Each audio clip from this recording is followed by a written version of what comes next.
Welcome, Drifter. Today, I have for you some legendary creatures from Greek mythology. These beings have fascinated for centuries. Their stories carry magic and mystery.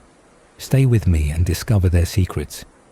If you genuinely enjoy this journey, please like and subscribe, because it will keep me motivated to put out more videos like these.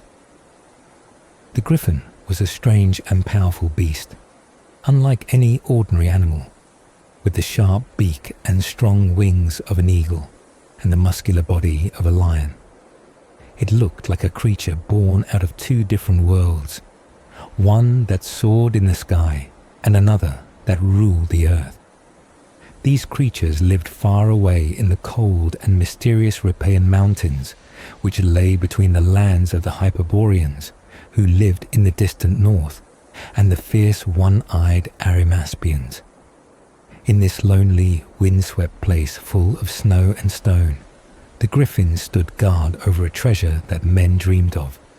Rich veins of shining gold hidden deep in the mountains. The griffins never slept, never left their posts, and never allowed anything to come close to what they protected. With wings that shimmered in the sunlight and claws that could tear through metal, they were the perfect sentinels of the North's secrets. But nearby, the Arimaspians, wild riders with only one eye each, were determined to get their hands on the treasure. These men did not fear the griffins. Mounted on strong horses, they charged toward the mountains, their minds set on gold.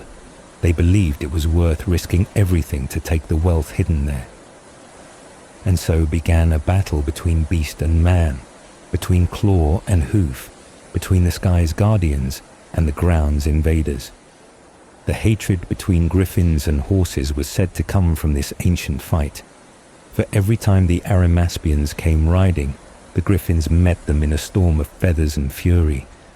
Sharp beaks snapped and talons slashed through the air as the Arimaspians fought back with spears and arrows, each side refusing to give up. The griffins were not just animals. They were something more. A creature born of myth, feared by all who heard of them. Hesiod, the old poet, was said to be the first to mention them, and in the poem Arimaspi, written by Aristeas, they had a central role, always fighting, always guarding, always watching. Even Prometheus, chained to his lonely rock, warned Io not to go near the place where the griffins lived, calling them the hounds of Zeus that did not bark, and spoke of the golden river near them, where even gods would hesitate to tread. Herodotus, the wise historian, wrote of the northern lands where there was more gold than anywhere else, and how the Arimaspians were always trying to steal it from the griffins, risking their lives to take what was never meant for them. But no one really knew where the gold came from. Some said the land itself bled gold. Others thought it came from the river called Plowden Stream. Either way, it was always the griffins who held it, never letting it fall into human hands. Artists across the ancient world were fascinated by these creatures. They carved them into shields and helmets, like the bright copper griffins that flashed on the armor of heroes in the plays of Euripides and Aristophanes. The Samians once ordered a bronze bowl to be made, decorated with griffins, and this was said to be one of the first known works of its kind, made around 640 BC. Even Phidias, the master sculptor, placed griffins on the helmet of the statue of Athena, showing that these beasts were more than myth. They were symbols of power, strength, and protection. Over time, the image of the griffins spread across lands and ages. They appeared in the ancient bestiaries and in the emblems of knights in the medieval world, always shown with wings raised, beaks open, ready to strike. Though their home was first thought to be in the east, the Greeks made them their own, tying their stories into the mountains of Scythia and the people who lived near them. The griffins became not just monsters, but guardians of things that humans could barely understand. They were part of stories told by travelers and warriors, scholars and poets, always described with awe. They were fearsome but noble, wild but majestic. They were a warning that not everything in the world was meant for human hands, that some treasures were better left untouched. The fights between the griffins and the Arimaspians became the stuff of legends, a tale of endless struggle over golden riches that lay hidden in the heart of the cold north. No matter how many Arimaspians came, no matter how determined they were, the griffins remained undefeated. Their wings filled the sky, their roars echoed through the peaks, and their eyes burned with the fire of ancient purpose. They were not simply beasts. They were creatures of a world older and deeper than anyone could truly know. And in their shadow, men learned that gold could cost more than life itself. Aristeas, a man from the city of Proconnesus, once travelled far under the influence of the god Phoebus, and he claimed to have reached the distant lands of the Isidones. These people lived in a remote part of the world, far to the north, where strange and powerful creatures and tribes existed beyond the reach of ordinary men. According to Aristeas, beyond the Isidones dwelled a race of one-eyed men called the Arimaspians. These Arimaspians were not peaceful, for they were always engaged in conflict, particularly with the beings who lived even farther beyond them, creatures called griffins. These griffins were not ordinary animals, but fierce beasts with the body of a lion and the head and wings of an eagle. They guarded the gold that came up from the earth, refusing to let it be taken. Their presence marked the edge of what people understood, and beyond them lay the mysterious and distant land of the Hyperboreans, whose realm reached the sea and who, unlike the others, lived in peace. All the peoples in this chain, starting with the Arimaspians, then the Isidones, and even the Scythians, were said to have fought their neighbours, each one pushing the next further from their homeland. The Isidones were forced out by the Arimaspians, and in turn, the Scythians were driven by the Isidones. The story of the Arimaspians and the griffins came from the Isidones and was passed on to the Scythians, who then shared it with others. Herodotus believed the tale came through the Scythians, who called the one-eyed men Aphrimaspoi, with Arima meaning one, and Spau meaning eye in their language. In the city of the Borysthenites, a grand and impressive house stood, decorated with white marble carvings of sphinxes and griffins, a sign that even in the cities of men, the image of the griffin held great meaning and beauty. Their form was carved into art and displayed with pride, showing the lasting impact of their legend. The Samians once made a great bronze vessel with money they had earned, 6 talents worth. This large cauldron, similar to those used in Argos, had the heads of griffins jutting from the rim all around it. It stood as an offering in their temple of Hera, supported by 3 massive bronze statues of kneeling men, each one 12 feet tall, showing the grandeur and honour given to the image of the griffin. The idea of griffins guarding gold was not limited to the north. Ctesias, in his writings, described griffins in India, where gold was not found in rivers as it was in Lydia's Pactolus River, but deep in the large mountains. These mountains were said to be full of gold, yet few could take it because griffins lived there. These griffins were unlike any normal bird. They were 4-legged creatures as large as wolves, with legs and claws like those of lions. Their breast feathers were a deep red, while the rest of their bodies were covered in black feathers. Their sharp beaks and strong wings made them dangerous to all who dared approach. Though the gold was plentiful, it was nearly impossible to collect because these beasts guarded it fiercely, ready to attack anyone who came too close. In art and worship too, griffins played a role. In the temple of Artemis near the river Alpheus in Elis, there were famous paintings. One of them, by the artist Aragon, showed Artemis being carried through the sky on the back of a griffin. This image captured the strength and majesty of the creature, strong enough to carry a goddess and powerful enough to rise through the heavens.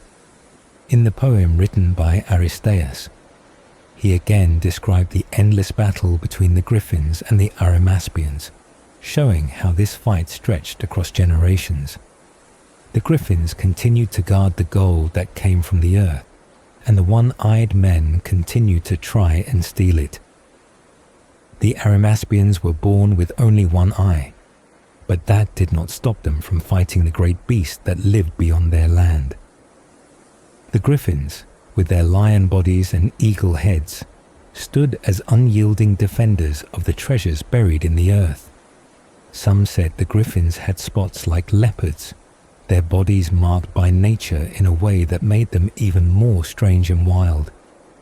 They were not just animals, not just birds, but something in between, powerful, alert, and always watching.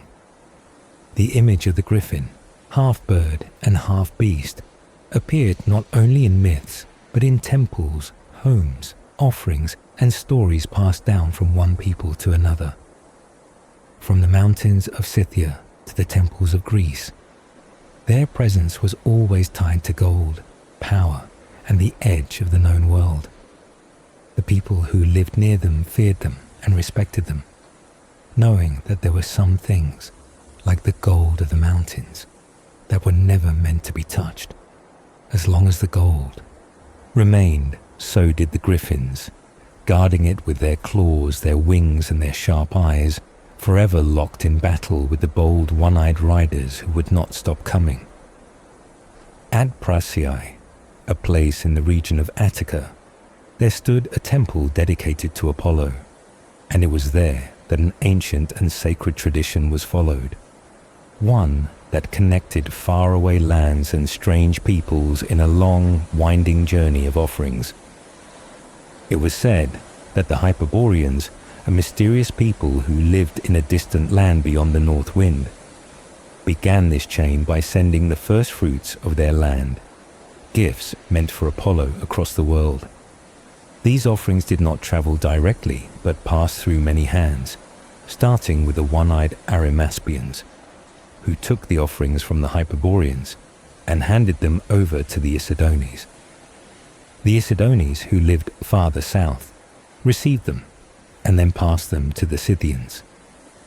These Scythians, known for their warlike ways and vast territories, carried them across the lands until they reached the Greek city of Sinope by the sea.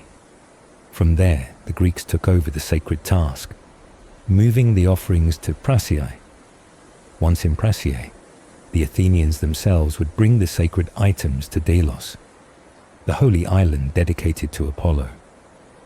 This long journey, marked by many hands and many miles, tied distant tribes to the Greek world and showed how the flow of something sacred moved through lands both known and unknown.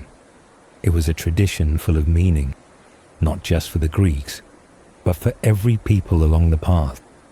Alongside this chain of offerings, stories spread of a powerful creature that lived in those same faraway lands, a beast known as the griffin. The griffin was said to be a quadruped like a lion, strong and fierce, and its claws were mighty, shaped like those of a lion, but even more terrible in strength. People commonly believed it had wings, and its feathers showed many colors: black along its back, red on its chest, and white on its wings. Some accounts, like that of Ctesias, added more detail, saying that its neck bore feathers of dark blue, and its head and beak were like those of an eagle, just as artists carved and painted them. Its eyes were said to burn like fire, and its lair was deep in the mountains, far from the places where humans lived. The full-grown griffin was never captured, but the young were sometimes taken, though even this was dangerous. In the lands of Bactria, near the Indian borders, it was said that griffins guarded gold.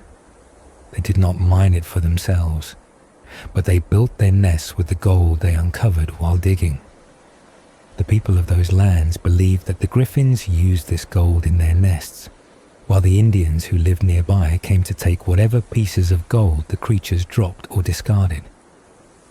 The Indians, however, denied that the griffins guarded gold for any purpose, saying the creatures had no need for treasure.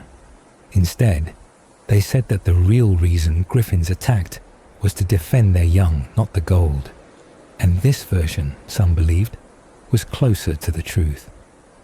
The griffins were strong and fought fiercely, and though they easily defeated most beasts, they avoided combat with lions and elephants. Knowing the danger, the gold seekers would only set out by night, when the griffins were less watchful and easier to avoid. The place where the griffins lived, where the gold was hidden in the earth, was a wasteland, lonely, barren, and bleak. Those who sought the treasure did not go alone. They came in great numbers, 1,000 or 2 men at a time, armed with tools and sacks. They waited for nights when there was no moon, hoping the darkness would keep them hidden. Then they began to dig. If they were lucky, they could escape the griffins and return alive, taking their sacks full of precious gold. Those who knew the art of smelting turned the rough metal into pure treasure, gaining riches so great they made up for the long years of danger and hardship. These men did not return quickly. They stayed away for 3 or 4 years, spending that time in the wild lands, hiding, digging, and working, always under threat from the griffins. But if they survived, they returned home not only alive, but wealthy beyond measure. The tale of these creatures continued in the works of others, like Philostratus, who also wrote of how the griffins dug gold from the earth. The stories always agreed on one thing. The griffin was a creature of strength and mystery, part lion and part eagle, fierce in its defense of its nest, powerful in battle, and always links to the gold hidden in the far-off mountains. Whether they guarded the gold or simply protected their young from those who came to steal it, the griffins remained at the heart of these stories. They lived in the cold, dry places, among rocks and hills, with wings wide and claws sharp, their eyes glowing in the dark. They watched from high above, and when men came with greed in, their hearts and tools in their hands, they swooped down in silence and rage. The danger was great, but the reward was greater. And so the stories lived on, of gold buried in the lands beyond the known world, and of the winged beasts that ruled the skies above it.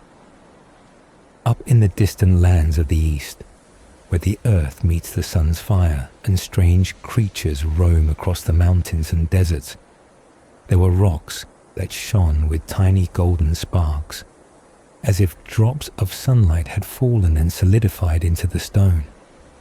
These golden rocks were not easy to reach, nor could ordinary men or beasts extract their riches.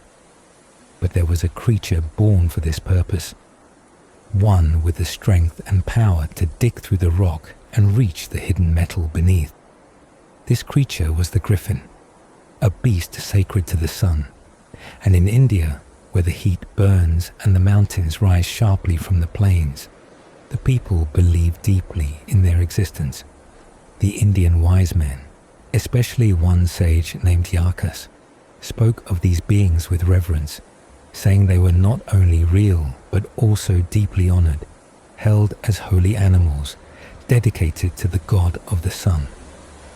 In the temples and art of the land, when the sun god was shown traveling across the sky, he was not drawn by horses, as in some places, but by 4 griffins yoked together in shining glory.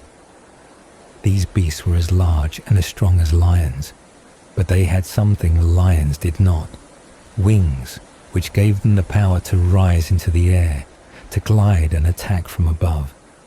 Their strength was such that they could defeat elephants in battle, and even the fearsome dragon serpents were no match for their claws and beaks. They were not graceful flyers like the eagles or long soaring birds, but their wings, built more for bursts of movement than for smooth travel, allowed them to leap and hover and strike with force. Their feet were webbed with red membranes, unusual in appearance, and this gave them the ability to turn and balance in mid-air, a kind of flight that was short but deadly. Only the tiger, the fastest of beasts, could escape them, as its speed matched even the swiftest winds, and so it alone was safe from the griffin's attack. But aside from that, these griffins were unmatched in their domain, a ruler of mountain and sky. In stories passed from poet to poet and from land to land, griffins of India were said to guard the golden lands, much like the great gold-guarding ants of Ethiopia, who, though different in form, served a similar role in their land. In both regions, it was believed that these mighty creatures stood between the precious metal and the greedy hands of men. The guardianship of gold seemed to be a duty given to certain creatures of power, ones beyond normal strength, who kept the riches of the earth safe from intrusion. This belief was not only shared by the Indians, but also by many others in distant lands, especially among the Scythians, who lived in the cold northern stretches near the very place where the north wind was said to be born. In those frozen lands, close to the place called the Earth's Door Bolt, where the wind burst from the cave of Boreas, lived the Arimaspians, a tribe of fierce one-eyed men. They were known across many lands for their strange form and for their endless battles with the griffins. Herodotus, the great historian, and Aristeas, the ancient poet, both told the tale of these people, who constantly fought with griffins over gold. The Arimaspians, driven by greed, always tried to steal what the griffins uncovered. For the griffins were not just guardians, they were diggers too, beasts that clawed through rock and dirt, pulling the gold from deep within the mountains. The gold they dug was not for trade or use. It was guarded fiercely, and the griffins attacked anyone who dared to come near. The Arimaspians, armed and fearless, returned again and again, each time trying to take what the griffins protected, and the battles that followed were fierce and endless. These stories, told and retold by many ancient voices, created a picture of the griffins not only as guardians, but also as creatures of divine purpose, bound to the metal that shone like the sun. In another tale, the Hyperborean griffins were said to come from a different world altogether, born in a realm beyond normal reach. These were winged bird-like beings, but they were more than birds. They were beasts that defied the usual shapes of nature. Their wings were wide and strong, and they had claws and eyes full of fury. They did not just exist in myth. They acted in the tales, flying with speed, guarding, striking and watching.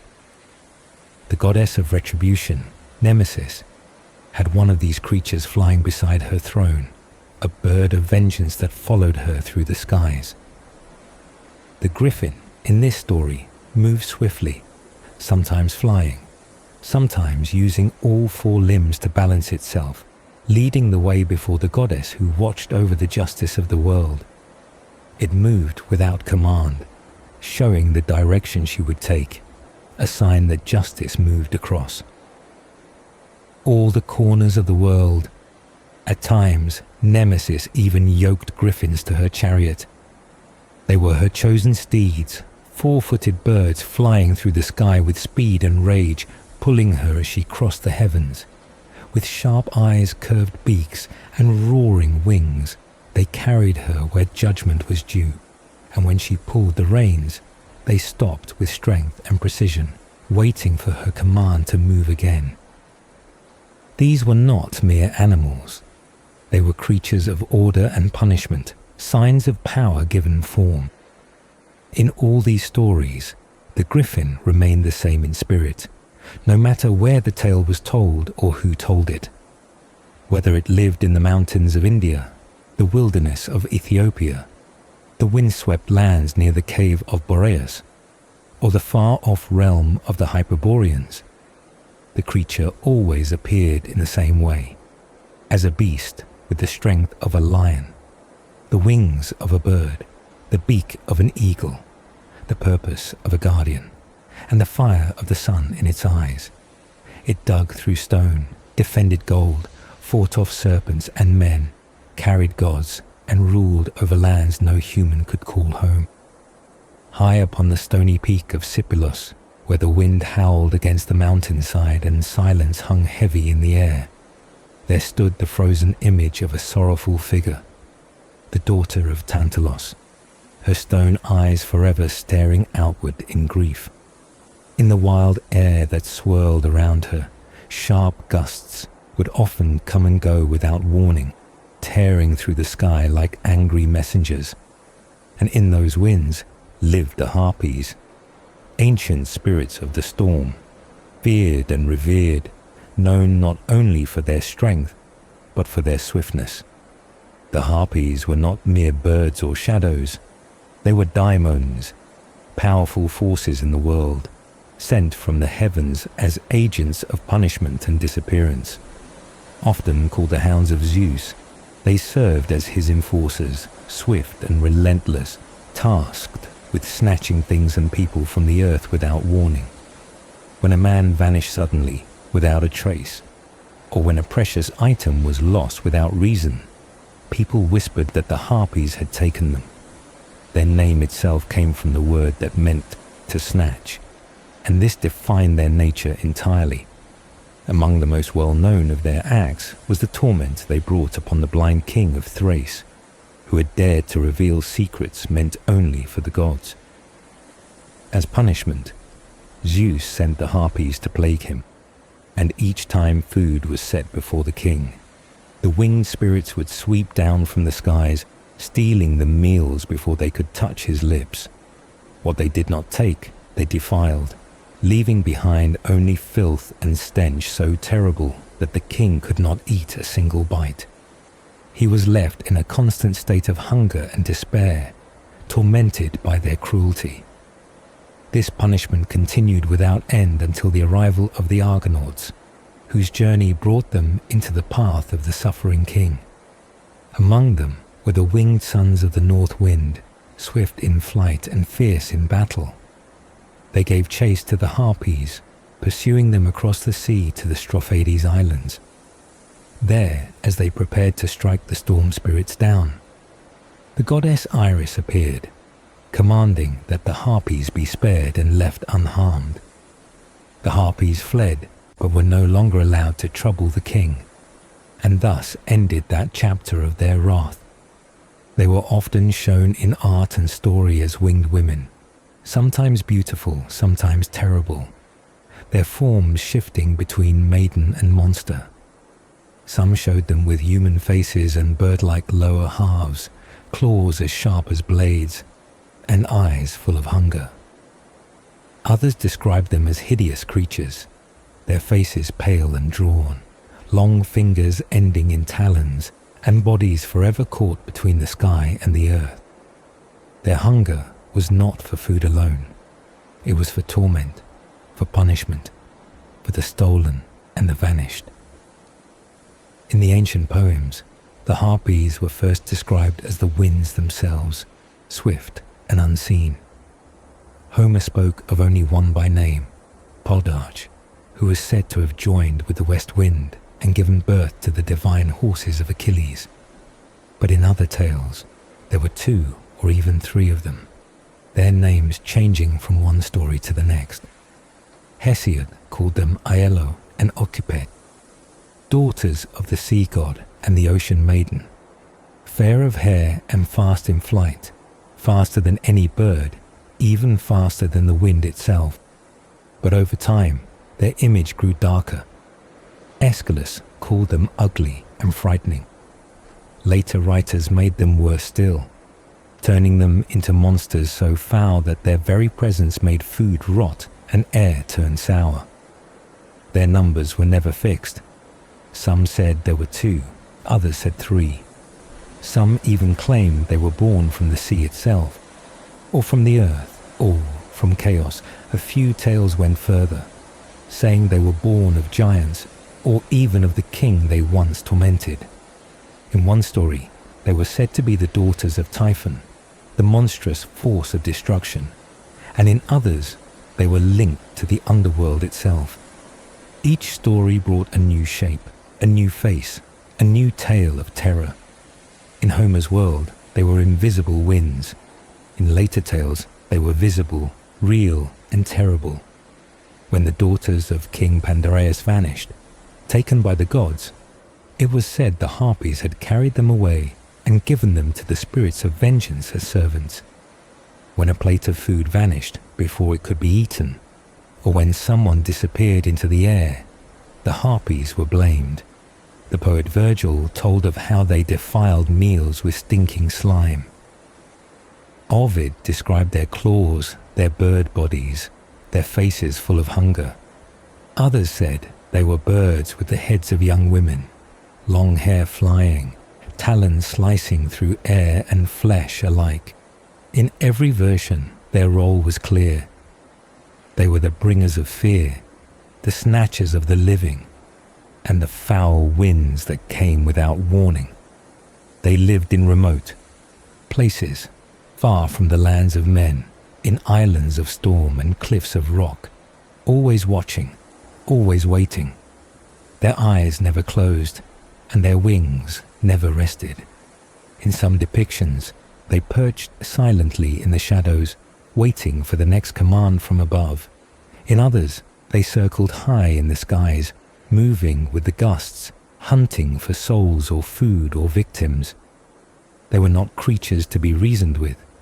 They did not listen or speak or feel pity. They were wind given form, punishment made flesh, storm turned into talons. When they came with fury, and when they left only silence and ruin. Their presence remained in the minds of those who feared the unknown, who looked to the sky when the wind howled and wondered what had been taken, and whether it would ever return. The Harpies were never gone for long. They returned with every storm, with every vanishing, with every tale of loss. Their wings beat behind the wind, and their hunger, like the wind itself, could never be filled. The Harpies, fierce and swift spirits of the wind, carried many names through the tales of the ancient world, names that echoed with fear and wonder. Among them were Ailopos, Nikothui, Okithoi, Otsipode, Kalaino, and Akoloi, each linked with the howling gusts and sudden disappearances they were said to cause.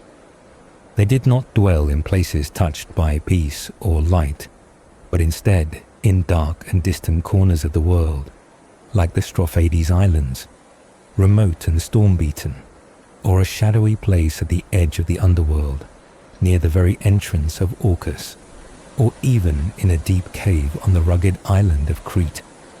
In each of these places, the Harpies were believed to nest, waiting for their next command, their wings ever restless.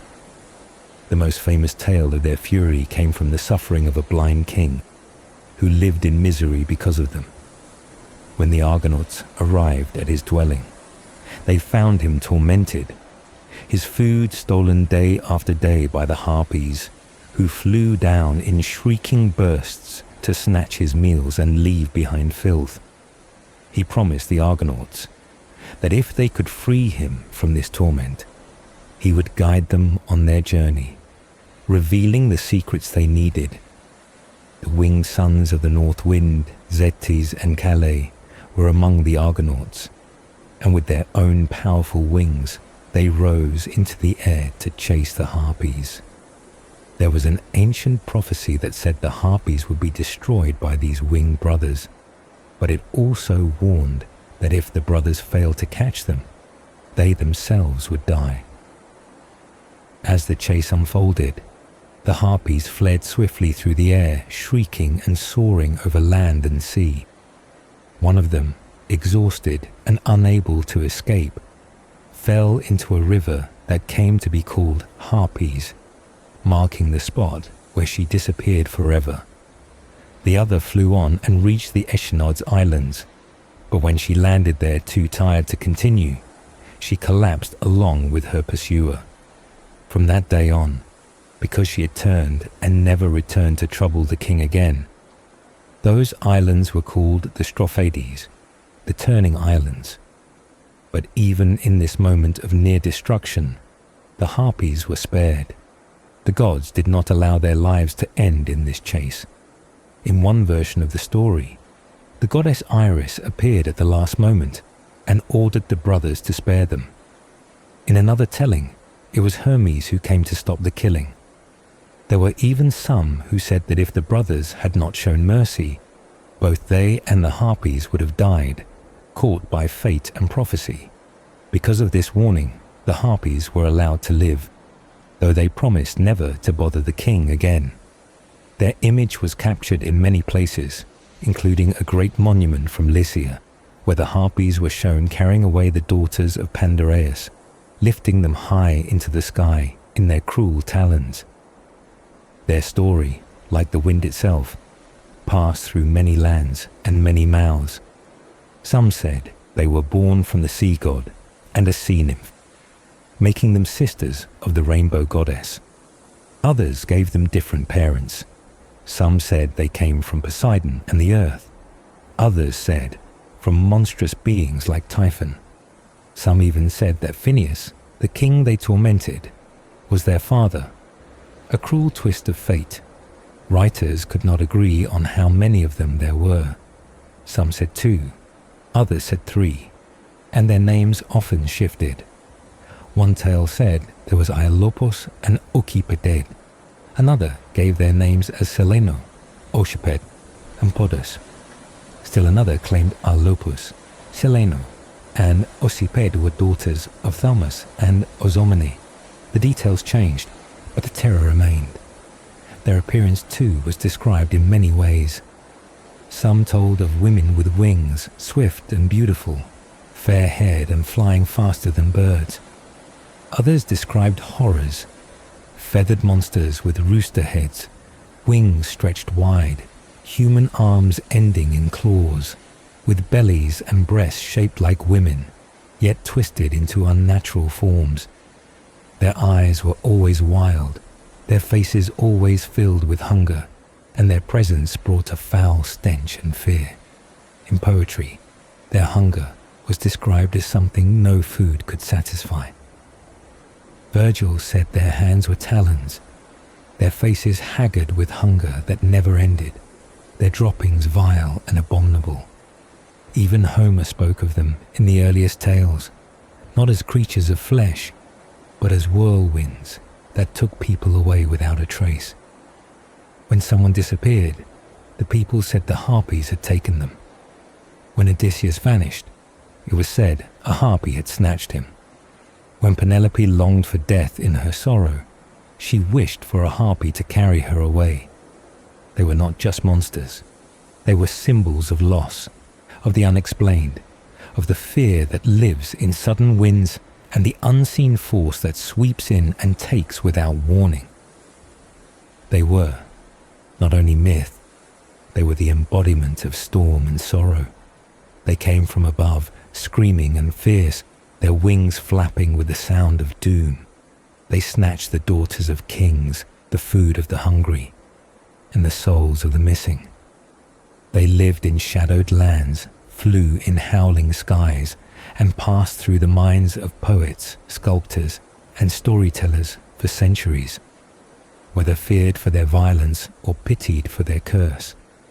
They remained unforgettable, part of the storm that cannot be held, of the wind that takes and does not return. And so, The Harpies soared through myth, forever chasing and forever being chased, winged daughters of the storm, who snatched, stole, and vanished into legend. Carry me on through dusky pathways, and cast me down at the place where the backward flowing Oceanus begins, just as it once happened to the daughters of Pandareus, who vanished from the world in a moment of sorrow and mystery. The gods had long ago struck down their parents, leaving the girls orphaned and alone in their house. But they were not forgotten, for Aphrodite herself took pity on them and nurtured them with care, tending to their needs and watching over them with love. Yet even this divine protection was not enough to guard them from the will of fate.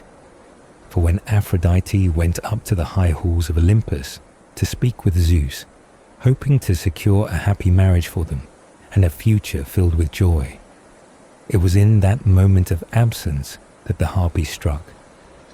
Like the wind that comes without warning, they descended swiftly and snatched the girls away, taking them far from their home and their dreams. The Harpies delivered them not to safety, but to the care of the Erinyes, the dreadful spirits of vengeance, whose touch meant sorrow and punishment. And just as those girls disappeared into the shadows of the world, the speaker in the tale wished for the same, to be carried away and vanish in silence, removed from the burdens of life. In another part of the world, the master of the winds held power over these very forces. Iolaus, son of Hippotas, was counted as a friend of the gods, and he lived on a floating island surrounded by a wall of bronze that could not be broken, with steep rock rising above it on all sides. His palace was filled with 12 children, 6 daughters and 6 sons, all in the bloom of youth. Iolaus had given his daughters in marriage to his sons, and they lived together in harmony, feasting with their parents, surrounded by the scent of rich food and the soft sound of music during the day. At night, they lay in their own inlaid beds, resting under coverlets in comfort and peace. Zeus had made Iolaus the keeper of the winds, and it was his power to command them to rise or fall as he chose. When the great traveller Odysseus came to him, Iolaus placed all the winds inside a single bag and gave it to him, instructing that it should remain sealed. But as Odysseus slept, his men, driven by greed and curiosity, opened the bag, thinking it contained gold or riches. In that moment, the winds rushed out all at once, and a great storm seized the ships. The crew wept in despair as they were driven far from home, their hopes dashed by their own foolish hands. Odysseus awoke and, filled with grief, considered throwing himself into the sea, but he stayed among the living and bore his sorrow in silence, hiding his face as the storm carried them all the way back to Iolaus's island, their cries echoing through the air. The Harpies, too, were like these winds, sudden, unstoppable, and full of force. Atalanta, the swift-footed maiden, was said to run as fast as a harpy, her speed unmatched except by those spirits of the storm. And in another tale, when the Argonauts journeyed across the world, they encountered the Harpies, who dropped from the clouds with no more warning than a flash of lightning or a whirlwind. Their speed outmatched even the wildest storm winds from the west, making them appear and vanish in an instant. These spirits were not merely monsters, they were the storm itself, personified and given wings. They could not be reasoned with, and they did not pause. They acted as agents of the divine will, snatching away what was once thought safe and protected. Whether it was the daughters of a noble house, the food from a cursed king's table, or even the peace from a quiet sky, the Harpies would take it and leave behind confusion and fear. The world of the ancients was filled with these sudden turns of fate, where even the divine could not always protect those under their care, and where the winds themselves were alive with purpose. The Harpies became symbols of the swift and the unexplained, their wings cutting through the air with power and precision. In the minds of the poets and storytellers, they were more than just creatures.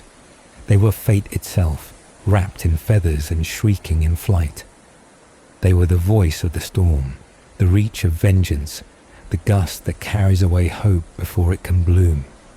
And so, like the storm winds that once rushed out of the bag and ruined a journey, like the girls who vanished into the night sky, like the whispers of the sea and the cries of travelers cast back by cruel weather, the Harpies remained, always present in the tales of those who feared the wind and looked to the sky with dread.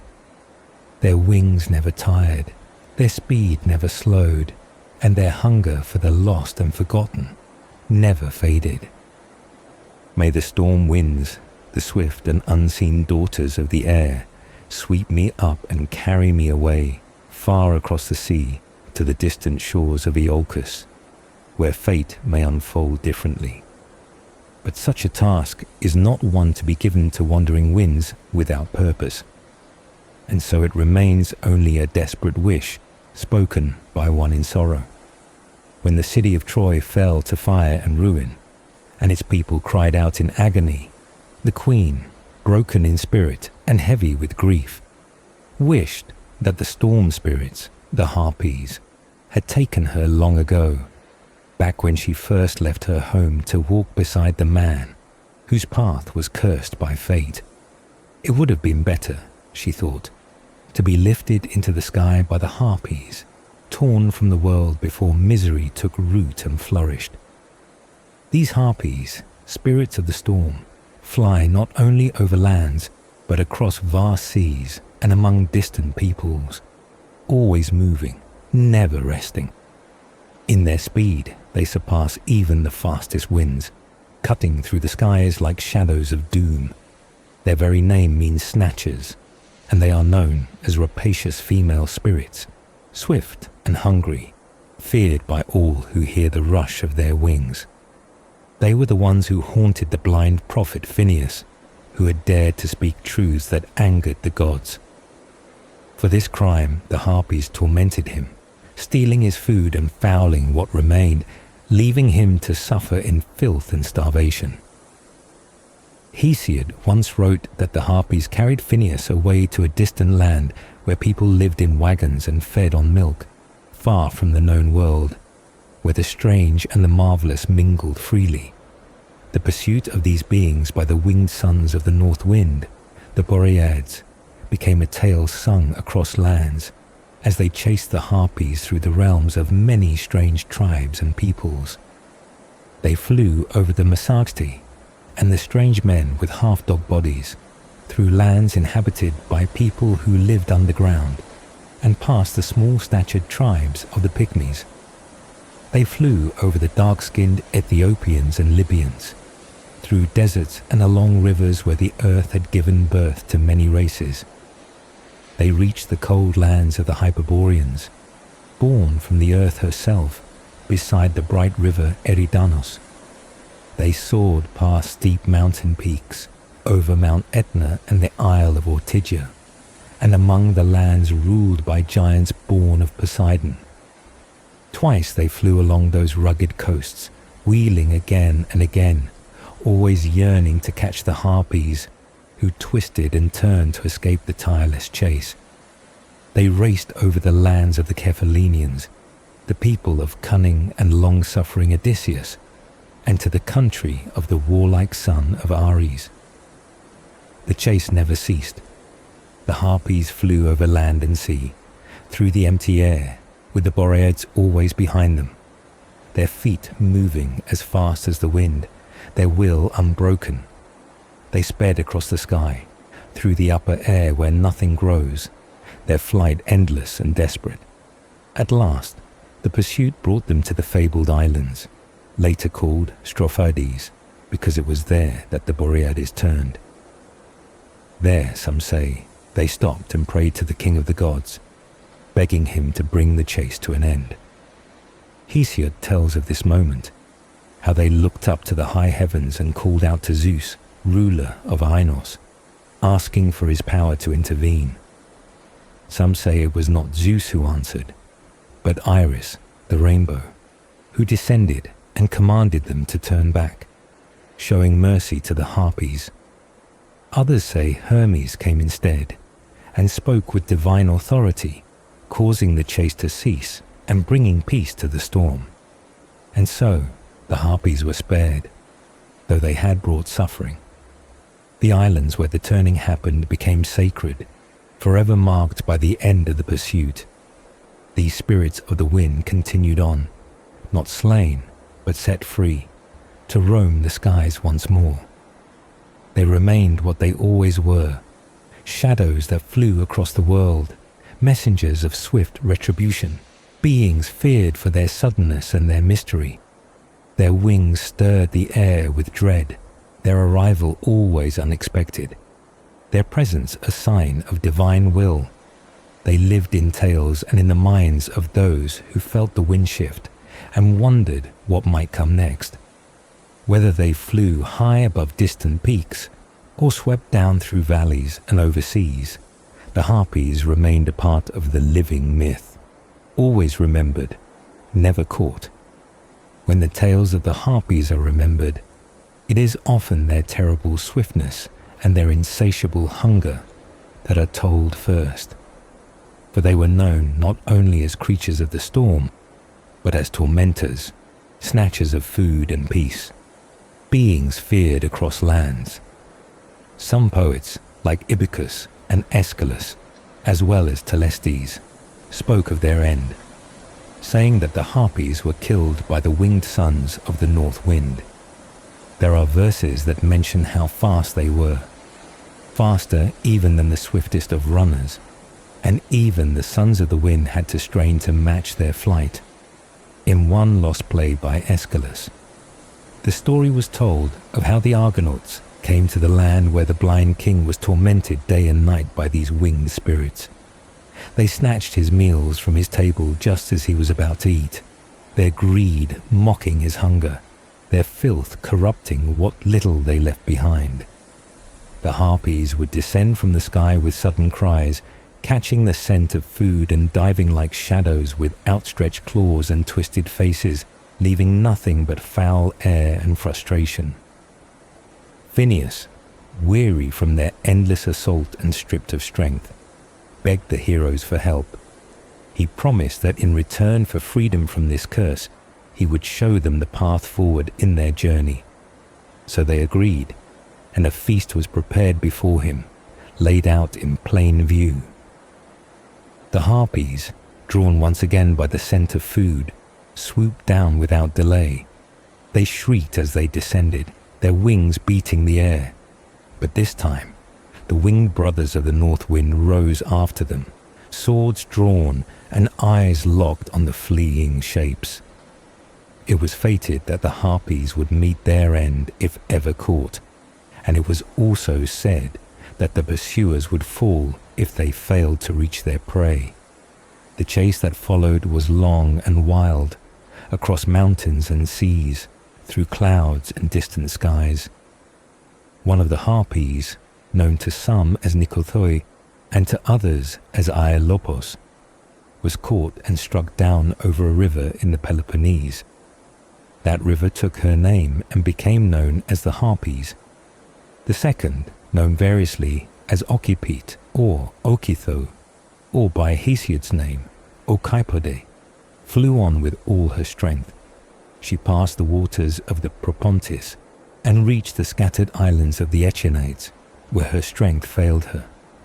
There, on the shores of the islands that would be named the Strophades, or Isles of Turning, she collapsed along with her pursuer, and the chase came to an end. In some versions of the tale, both Harpies reached those islands, and when they fell, they swore to the gods that they would no longer harm the king. In that telling, they were spared, their lives given back to the winds, and their promise allowed the journey of the Argonauts to continue. In the writings of ancient poets and dramatists, the torment the Harpies brought is remembered in harsh lines and bitter images. Aeschylus once wrote of the meals they snatched mid-bite, and of how they devoured what they could and ruined what they left. He called them eager hounds of the sky, always hungry, always circling above. In one of his paintings described by others, he showed them mid-flight, stealing the food right out of the hands of their victim, grim faces twisted in cruel joy. In the lost work Phineas, Aeschylus may have described how they were finally brought low, ending their foul game once and for all. Other sources, like the Bibliotheca, confirm this tale with slight changes, always emphasizing their sudden descent, their clawing hunger, and the justice finally brought upon them by those brave enough to rise into the skies. Even the great prophetess at Delphi once compared a vision she saw to them, recalling their theft of Phineas's feast, although she found the creatures in her vision were still, black and wingless, filthy and terrifying. In other versions, their names varied, but their nature remained the same. Beasts, with the faces of women, the wings of birds, long claws, and an endless drive to consume. They were often described as daughters of sea gods and sky beings, given the power of wind and flight. Their swiftness became legend, their torment became punishment, and their downfall became justice. Though many stories differ in detail, they all remember the Harpies as spirits of wind and hunger, as creatures who haunted and harmed, and as beings who, whether slain or spared, were finally stopped by the same power they once seemed to outrun. Be acting in accordance with the will of the gods and not bringing some greater curse upon ourselves. But Phineas, broken and desperate, called upon them in earnest, swearing by the gods above and the dark waters below that the prophecy was true, and that only those born of the north wind could free him from the torment sent by Zeus. He begged them with all the strength left in his frail body, pleading for mercy from the Argonauts, who had only just arrived at his court in their long journey for the golden prize. Phoebus had once gifted him with the power to see what others could not, to hear the whisper of fate and to speak of things not yet come, but that gift had become his curse. For Phineas had spoken too much, giving away the designs of the heavens and revealing what should have remained hidden. Zeus, angered that his plans were made plain to mortals, took from him his sight and with it his dignity, and left him in endless darkness. But even that was not enough. The king's food, brought by neighbors hoping to learn their fortunes, became another tool of punishment.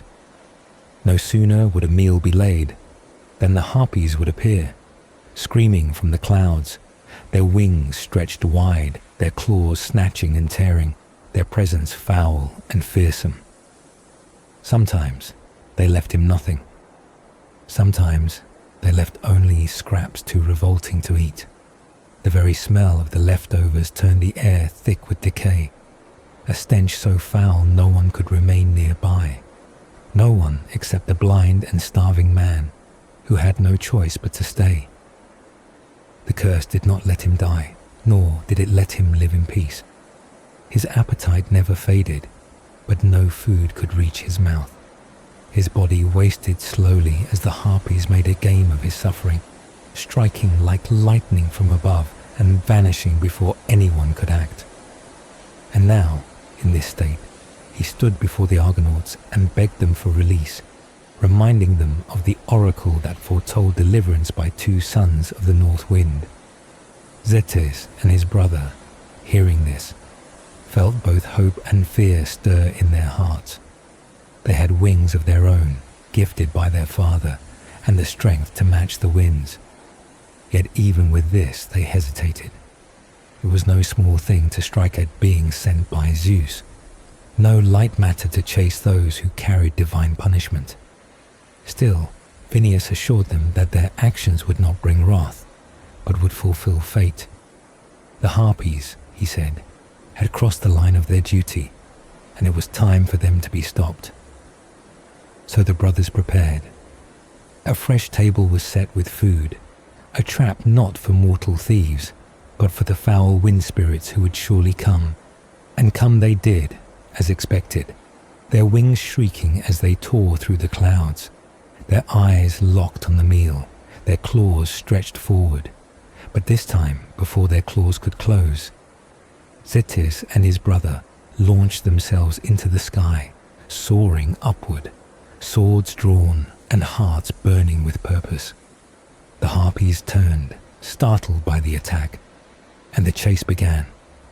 Across the skies it went, over lands both known and hidden, over mountains and seas, through light and storm.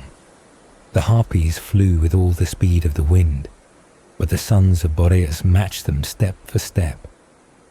One Harpy, whose name some called Aiolopos and others Nikotoi, was overtaken above a river in the Peloponnese. She fell there, her body crashing into the waters, and the river was named for her, Harpies, in memory of the fall. The second, known by names like Okaipit and Okitho, fled across the Propontis, flying until her wings could carry her no farther. She reached the islands called the Echinards, where she collapsed on the shore, unable to rise again. Those islands where the chase ended were renamed the Strophades, the Isles of Turning, for it was there the tide turned. There the suffering of Phineus came to an end. In some tellings, the Harpies were not slain, but spared after swearing never again to torment the king. In others, they fell by the swords of the winged brothers. But in all the stories, the torment was broken, and the blind man at last could eat in peace. Yet the tale did not end there.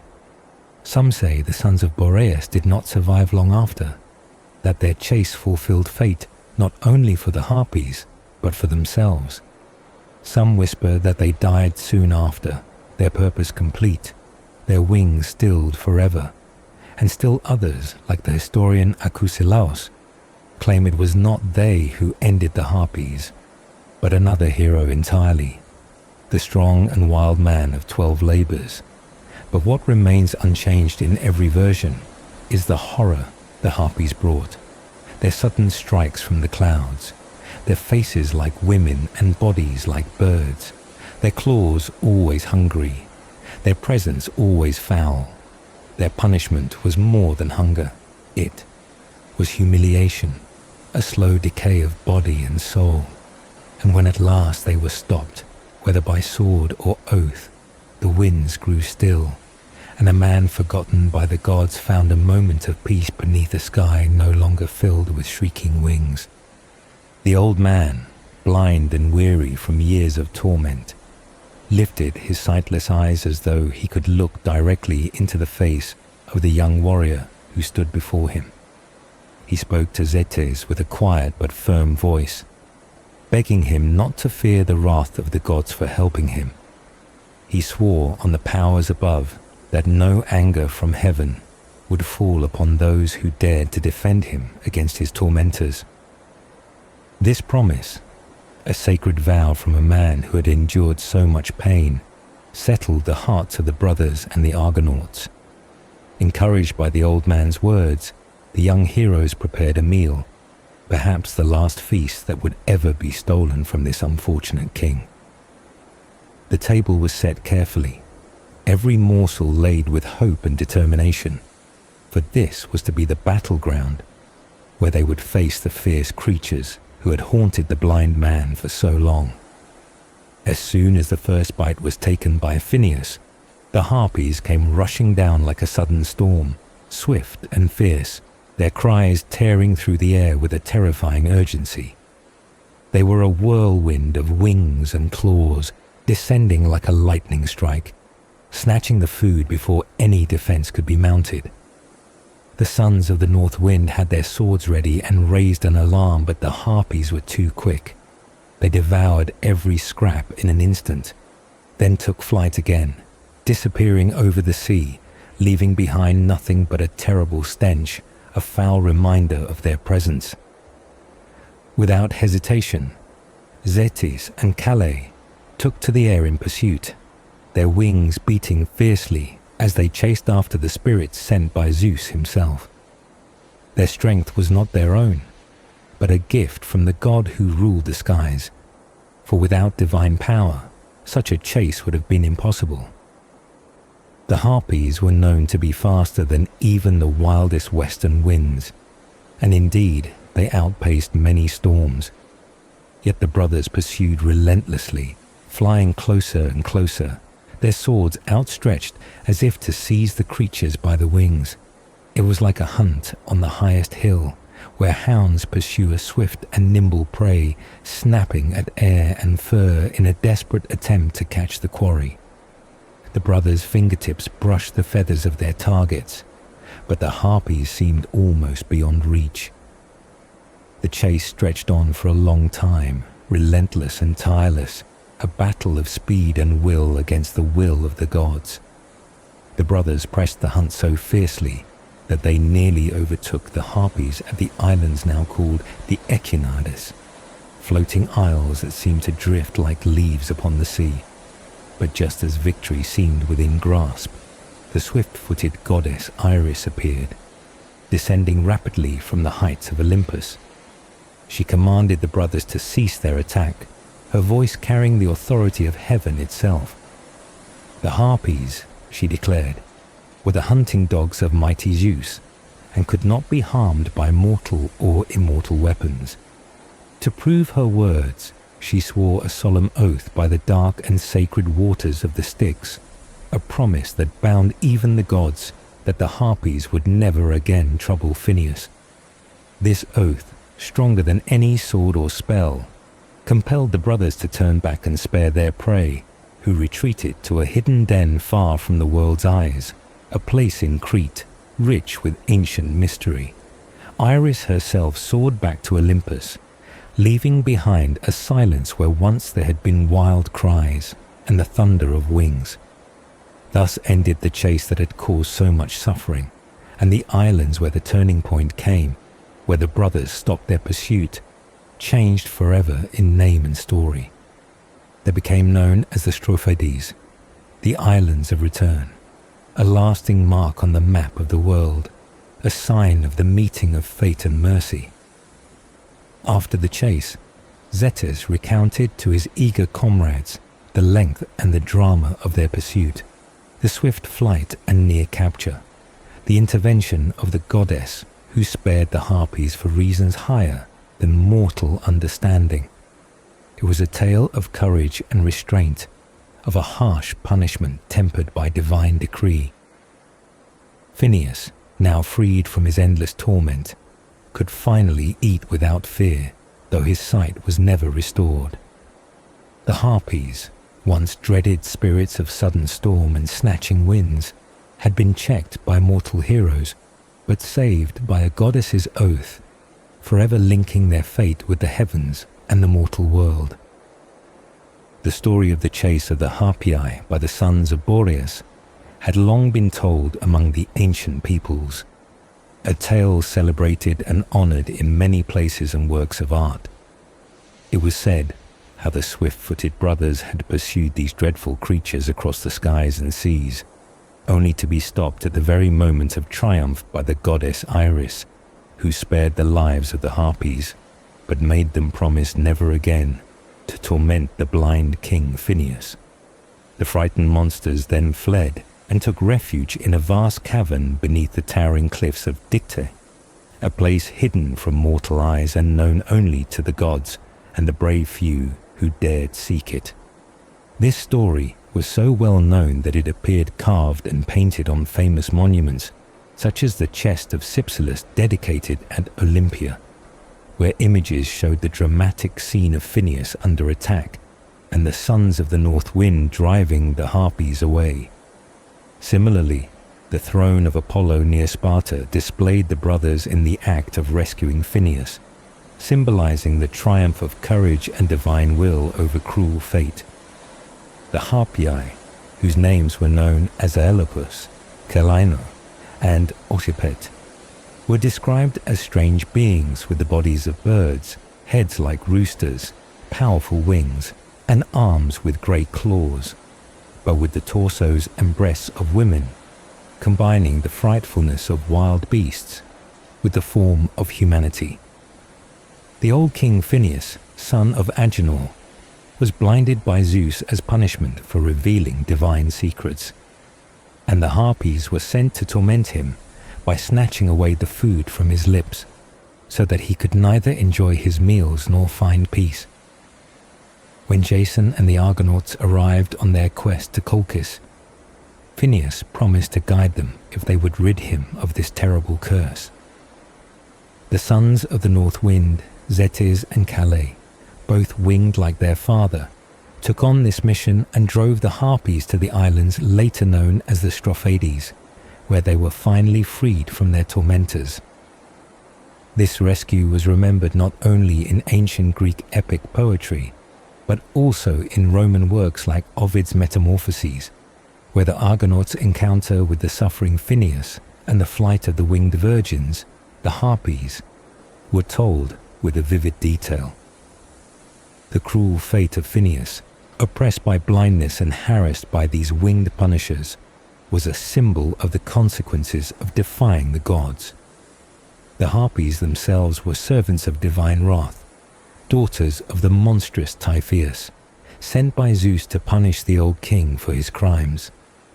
The sons of Boreas, blessed with wings on their heads and feet, became the agents of his salvation. Their victory over the Harpies, a sign of hope against relentless suffering. Even in the Trojan War stories, the presence of the Harpies was felt. For when Aeneas and his Trojans reached the dangerous harbour of the Strophades, the sight of the bird Aiello filled them with fear, recalling the terror these creatures inspired wherever they were known. Their feathers were considered magical and rare, sought by witches like Medea, who used the remnants left behind in their lairs to cast powerful spells.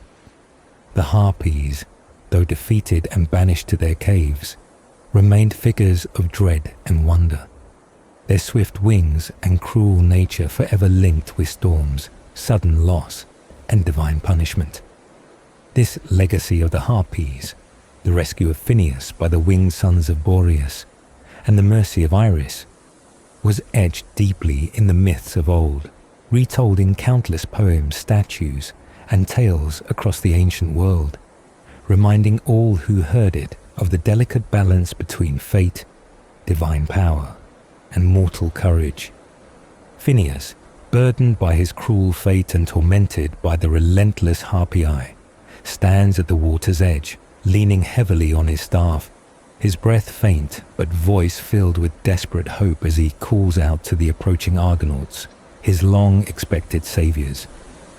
He beseeches them to pity his wretched condition, describing how the Harpies constantly watch his food and swoop down like a black whirlwind, tearing away his banquet and spoiling everything with their foul touch. Among the monsters, the one known as Celaeno is recognizable even from afar by the sound of her wings, and together they bring chaos and filth wherever they strike, upsetting cups and fouling the table with a violent stench that fills the air with disgust. Their hunger is as great as his own, and the scraps they leave behind stink so badly that no one dares eat them, forcing Phineus to linger miserably among the living. He laments how fate denies him death and extends his punishment by forcing him to endure this torment. Yet he implores the sons of Boreas, the North Wind, to deliver him from this cruel plague, hoping the prophecy that they will drive away the monsters is true.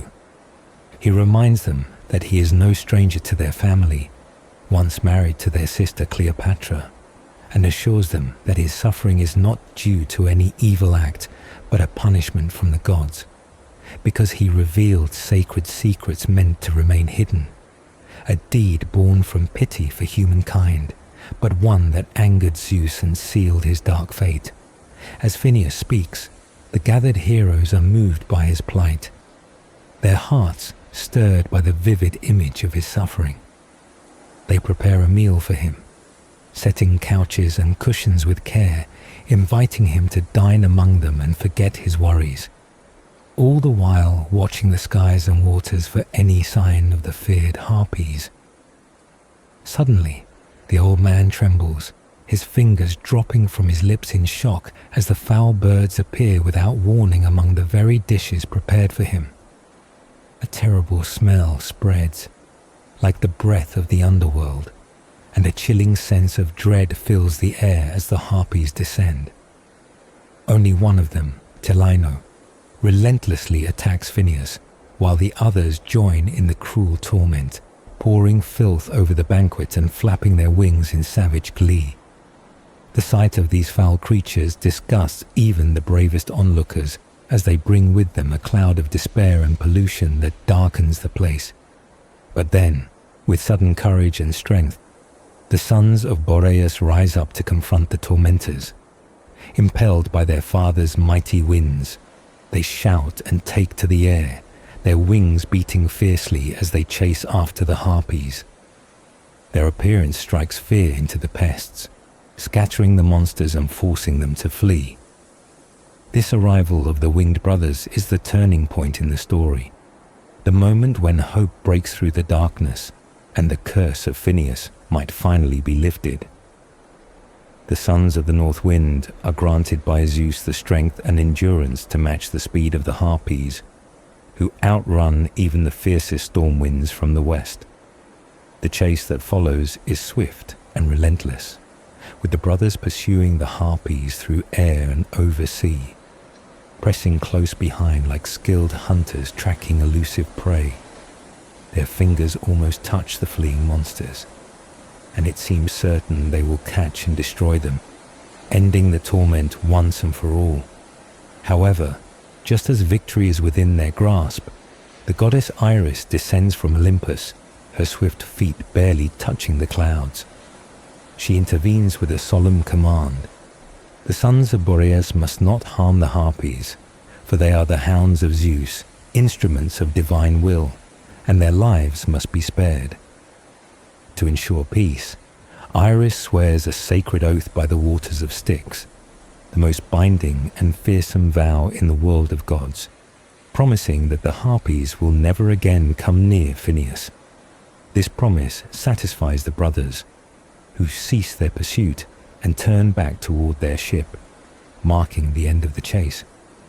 The islands where this final encounter took place, once called the Echinades, henceforth became known as the Strophades, or the Islands of Turning, named for the moment when the brothers changed course and the Harpies retreated. The monsters sought refuge in a dark cavern beneath the cliffs of Crete, their haunt hidden away from mortal sight, while Iris returned to the heights of Olympus. This tale of torment and deliverance was commemorated in art and story throughout Greece, reminding all who heard it of the power of fate, the mercy of the gods, and the bravery of those who dared to challenge the forces of darkness. The legacy of Phineus and the winged sons of Boreas lived on in statues, poems, and myths. A vivid story of suffering, hope, and divine intervention that echoed through the ages. The Harpies, having swooped down and stolen the feast, scattered the stolen food from their jaws as they first fluttered in fear around the edges of Phineus's palace, their wings beating in wild panic, then quickly fled to the deep seas beyond. The Argonauts, known as the Haemonians, stood silent and fixed upon the shore, their eyes following the wild flight of these roaming monsters as they disappeared over the waters. These Harpies, swift as a whirlwind, passed over many peoples and vast seas, never allowed to settle on any land or find rest. Now they were nearing the limits of the Ionian Sea, closing in on the jagged rocks that rise in its midst.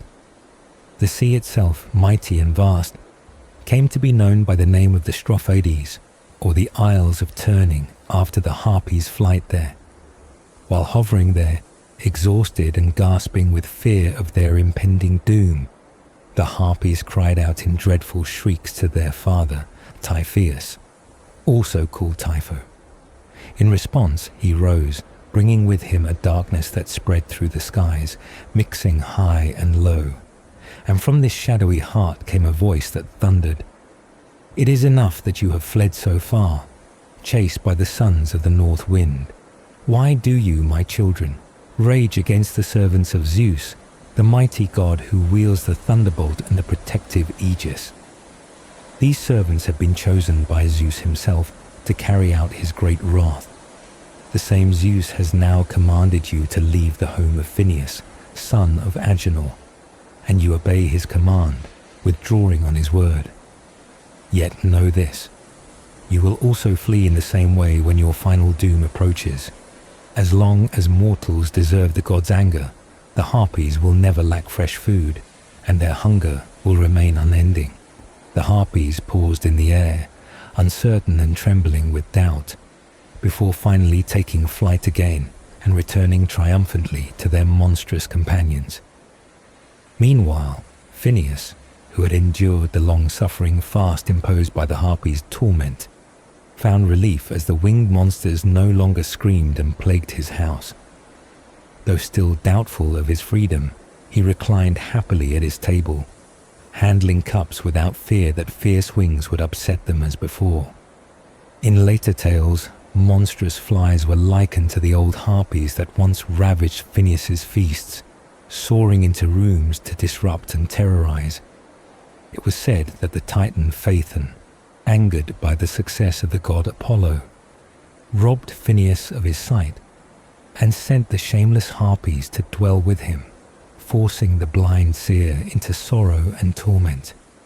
However, the sons of Boreas, known as Zetes and Calais, who sailed aboard the famous ship Argo in search of the golden prize, showed compassion for the old man and slew the tribe of Harpies, freeing Phineus and allowing him to enjoy sweet food once more.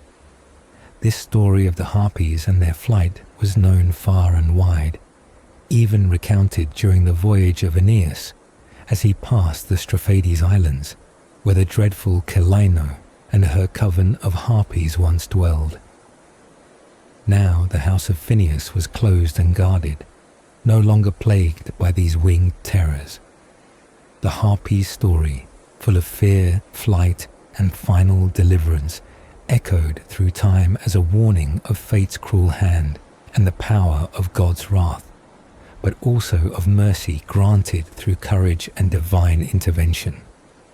No viler monstrosity than the Harpies had ever been conjured up by the wrath of the gods.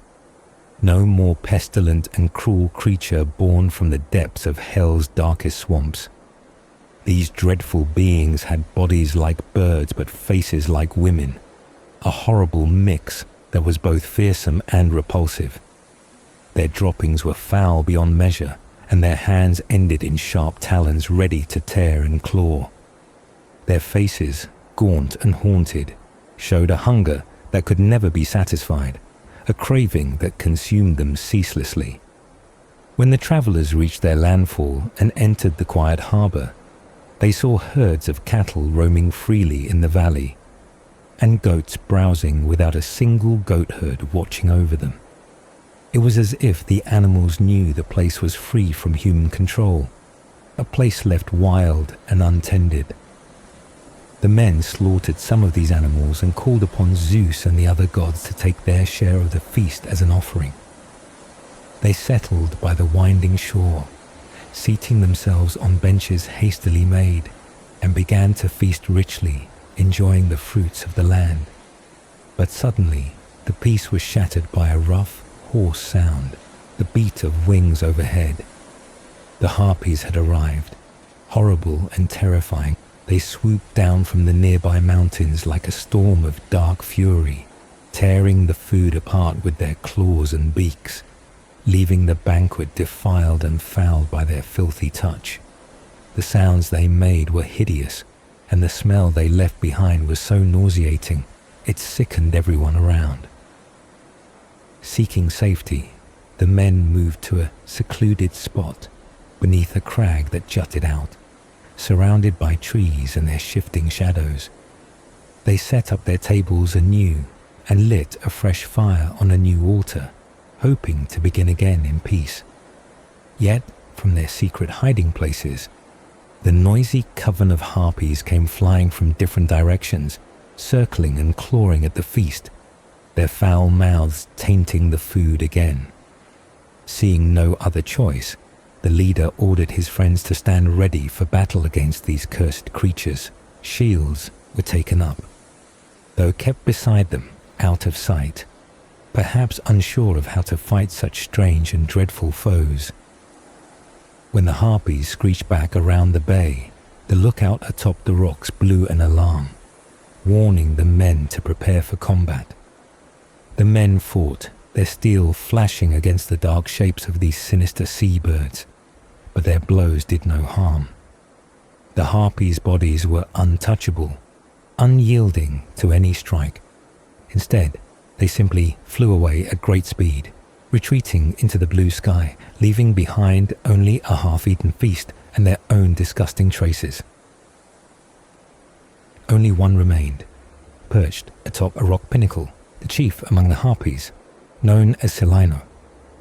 She did not flee, but broke into a terrible speech, speaking words that were dark prophecies of doom. She declared that the men were foolish to start a war over cattle and bullocks, accusing them of trying to drive the innocent harpies from their rightful home. With cruel pride, she promised a curse foretold by the Father Almighty himself, a warning passed down from Apollo to her. The men were hurrying toward Italy, and though they would reach its shores, they would suffer greatly before building their promised city. A dreadful famine would seize them, forcing them to gnaw on their own tables for food, a harsh punishment for daring to challenge the harpies. With those words, Celaeno spread her wings and disappeared into the sheltering forest, leaving behind a silence filled with fear and despair. The men's blood ran cold with panic, their courage shattered, and their hearts sinking under the weight of the curse. They resolved that no more fighting could help them, and that only through vows and prayers could they hope to find safety. Whether these creatures were divine messengers or dark omens of doom. Thus, the story of the Harpies, those bird-bodied, hunger-driven monsters, remained a grim reminder of the god's wrath and the harsh fate that can befall those who cross the boundaries set by fate and divine power. Their tale lived on as a warning and a terror, a strange and fearful part of the ancient world, where monsters and men crossed paths in moments of danger and dread. The great horses Xanthos and Balios were said to have been born from a union between a harpy and the west bird, or wind. Their mother was Posidon, a swift and stormy harpy who grazed beside the swirling waters of the vast ocean.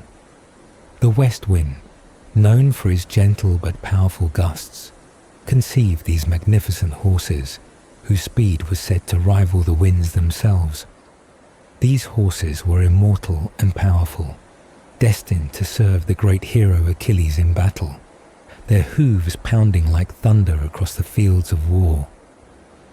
The story of these horses is woven deeply into ancient tales, where their swift legs carried warriors across battlefields with unmatched speed and strength. Alongside them, other swift steeds were given to heroes and gods, such as the Dioscuri, the twin brothers famed for their chariot races, who were gifted with the fleet foals Phlogius and Harpagos by Hermes, and with other strong horses from divine origins. The daughters of Pandareus, cared for by the goddess of love, were once taken away by the Harpies and given to the Furies, showing the dark roles these creatures played in the world of gods and mortals. Over the great streams of the ocean and the vast caverns of the sea goddess Tethys, Posidon bore the immortal horses Xanthos and Balios, swift-footed and powerful, sired by the west wind in a union of nature's forces.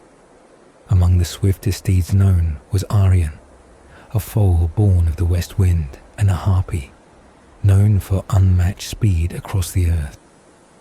The tale of the horses continues with the king of Athens, who yoked Xanthos and Podarx, horses born of the North Wind's love for a harpy, gifts given to him in marriage, a symbol of power and divine favor. Beyond their roles in battle and myth, harpies were also guardians of the underworld, standing alongside many monstrous forms at the gates of the realm of the dead. These terrible creatures, along with centaurs, multi-headed beasts, and fearsome chimeras, served as watchers of the boundary between life and death. It was said that in the underworld, the harpy tormented the unfortunate King Phineus, forcing him to suffer endlessly by stealing his food and leaving him to hunger. These tales tell of a grim world where gods and monsters intertwine, shaping the fates of heroes and kings alike. Among the mythical creatures of ancient stories was the phoenix, a marvelous bird covered in radiant red and gold feathers that shone like pure sunlight. The phoenix was no ordinary bird. It lived for 500 years, feeding on rare and fragrant substances like Arabian balsam and frankincense.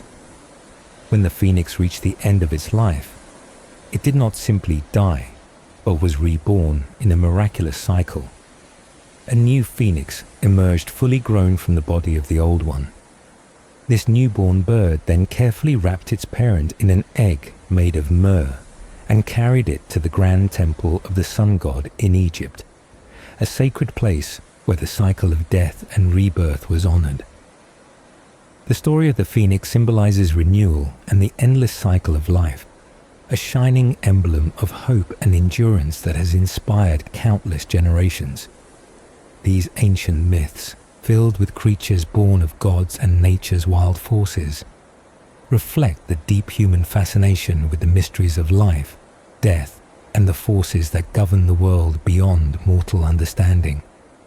The phoenix is a marvelous and legendary bird, known throughout ancient stories for its radiant beauty and extraordinary life cycle. According to beliefs recorded by the ancient historian Herodotus, the phoenix was said to appear in the sacred city of Heliopolis in Egypt once every 500 years. When the old phoenix's life came to an end, it was said to make a journey from Arabia to this holy place to bury its parent, demonstrating a deep sense of respect and ritual.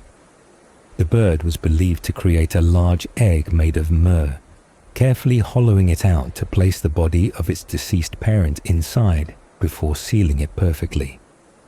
This egg was said to be exactly the same weight as before the parent was placed inside, symbolizing a delicate balance between life and death. The phoenix was often described as resembling an eagle in shape, with feathers that shone in beautiful hues of red and gold, capturing the fiery glow of the sun itself. As the phoenix's own life approached its end, it would build a nest in the deserts of Arabia, imbuing the place with magical power, so that from this nest, a new phoenix would rise after the old one died. When the new bird matured, it would then make the same sacred journey to Heliopolis, to honor its predecessor by burning and burying it in the temple dedicated to Helios, the sun god. Some stories add vivid details, suggesting that the phoenix, after reaching an advanced age, sometimes said to be 500 years or even longer, would deliberately set itself aflame on a funeral pyre made of spices, allowing itself to burn to death in a magnificent and symbolic act of self-sacrifice. From the ashes, the new phoenix would arise, renewed and reborn, continuing the endless cycle of death and resurrection. Other tales describe that only one phoenix lived at a time, and upon death, a worm would emerge from its body and grow into the next phoenix under the warmth of the sun. Some legends extend the lifespan of this incredible bird to astonishing numbers, suggesting it could live for thousands of years, emphasizing its mystical and timeless nature. There are also variations of the story, where the phoenix, after its death, would wrap its old body in myrrh and carefully carry the remains to the Egyptian temple, where it would then burn them as part of a sacred ritual. Such stories of the phoenix are not limited to Greek and Roman mythology. Similar legendary birds appear in other ancient cultures, like the simurgh in Persia and the semender in India, showing that the idea of a miraculous bird of renewal was a powerful and widespread symbol across the ancient world. Classical literature offers several references to the phoenix, highlighting its incredible longevity and unique place among mythical creatures.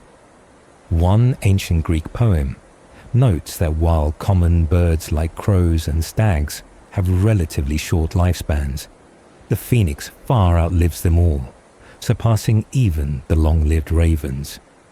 This bird stands as a symbol of endurance, with some poetic verses explaining how the daughters of Zeus, the nymphs, live longer still, outliving many phoenixes, showing how rare and remarkable this creature is in the hierarchy of mythical beings. The historian Herodotus himself speaks of the phoenix with a sense of wonder and respect, describing it as a sacred bird with a deep connection to religious rituals and places.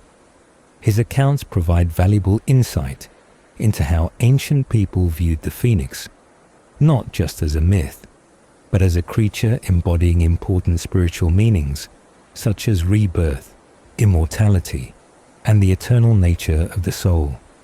These stories of the phoenix remind us of the powerful human desire to understand and symbolize the cycles of life and death, the passing of time, and the hope for renewal.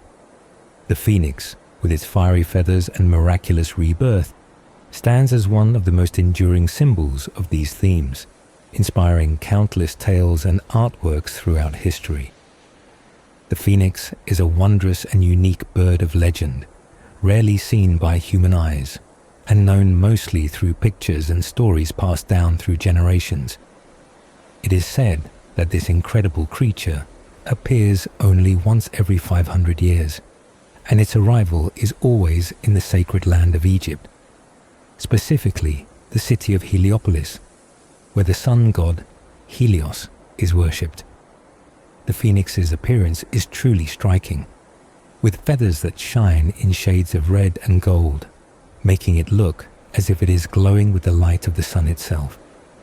Its size and shape are said to be similar to that of an eagle, powerful and majestic in form. What truly sets the phoenix apart, beyond its beauty, is the remarkable task it performs during its rare visits. When the phoenix's father dies, the bird undertakes a solemn journey from the deserts of Arabia to Egypt to honor its parent in a sacred way. The phoenix crafts a special egg made entirely of myrrh, a fragrant resin valued in ancient times, molding it to be as heavy as it possibly can carry. After carefully measuring its strength by lifting this heavy egg, the bird hollows it out, placing the body of its deceased parent inside. Then, with great care, it seals the egg with more myrrh, ensuring the weight remains the same, a perfect balance symbolizing the sanctity of the ritual.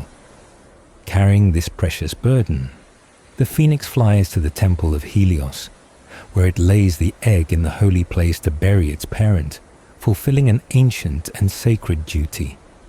This story of the phoenix, passed down by the priests of Heliopolis and recorded by the historian Herodotus and others, has fascinated many for centuries, though no one alive has ever seen the actual event. Only pictures and tales remain to tell of it.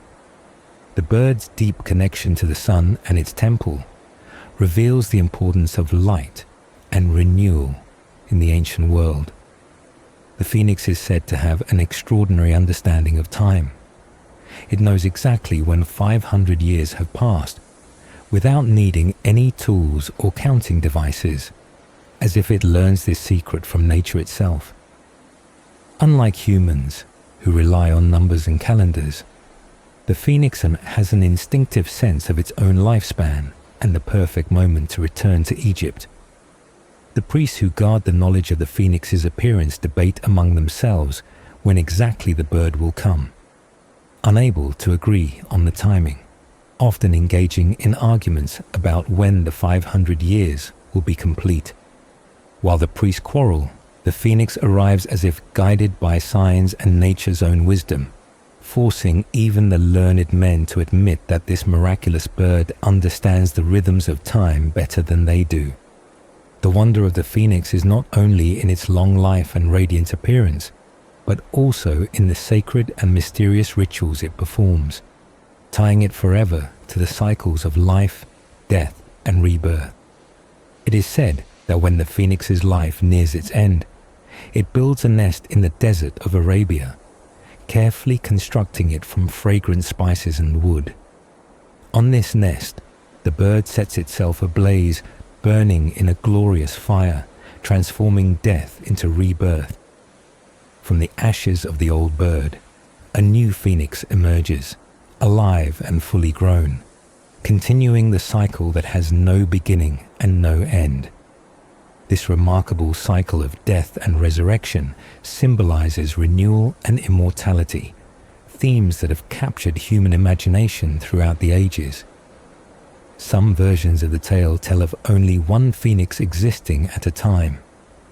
When the bird dies, a small worm or maggot is said to crawl from its body, which then grows into the new phoenix, supported by the warmth of the sun. Other stories say the phoenix's lifespan may reach thousands of years, making it a timeless creature and reinforcing its role as a symbol of eternal life and endless renewal. The phoenix is not a story confined to Greek or Egyptian tradition alone. Across the ancient world, similar stories of marvelous birds appear, such as the Simorgh in Persia and the Semendar in India, showing that the idea of a miraculous bird rising again from death touched many cultures. This shared symbol of regeneration and light speaks to universal human hopes for life beyond death and the return of hope even after great loss. Ancient poets and writers often referred to the phoenix in their works, emphasizing its longevity and mythical powers. It is said that while common birds like crows and stags live relatively short lives, the phoenix lives far longer, outlasting even the ravens, which themselves are known for their long lives. The daughters of Zeus, the nymphs, are said to outlive the phoenix, but the bird still stands as a powerful symbol of endurance, rising again and again to shine with the brightness of the sun. This enduring bird represents the cycle of nature itself, where endings lead to new beginnings, and where light always returns after darkness. The phoenix, with its shimmering feathers and sacred duties, reminds us of the beauty and mystery of life, the power of renewal, and the hope that even after death, something new and glorious can emerge. The phoenix is unlike any other bird, a creature wrapped in mystery and magic, known for its extraordinary life and death cycle that sets it apart from all others. It is said to resemble an eagle in shape and size, but its feathers glow with colors of red and gold, as if touched by the very flames of the sun.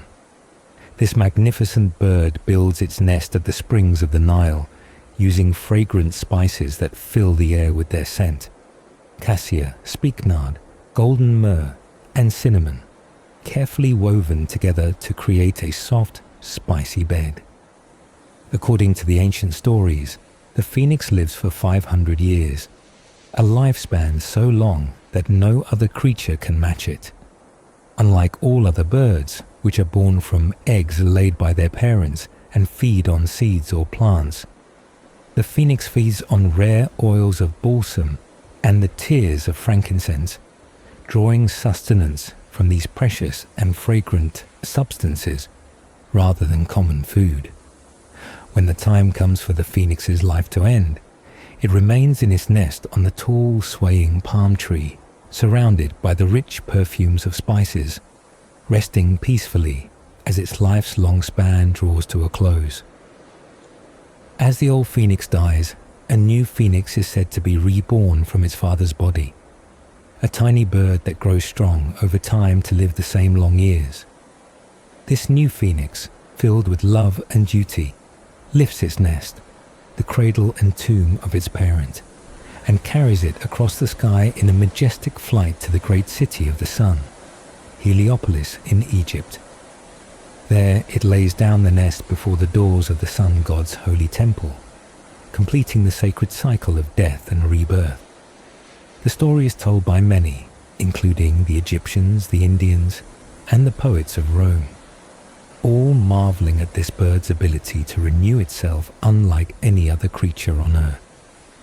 The Indians add a haunting detail, saying that as the phoenix burns in its nest, it sings funeral songs for itself, a mournful and beautiful lament echoed in the sounds of swans, who, according to those who listen closely, also sing as they die. Ancient poets describe the phoenix as a being almost equal to the gods, living a life that rivals the stars untouched by disease or decay that affects mortal creatures. It does not require the ordinary needs of food and water, for it feeds on the clear beams of the sun and drinks from the rare sprays of the sea, sustained by pure and simple forces of nature. The phoenix is said to have eyes that flash with mysterious fire and a flaming crown that shines with the light of the sun, piercing darkness with its radiant glow. It lives in a remote and wild land, protected by the inhospitable nature surrounding it, safe from the troubles of the human world.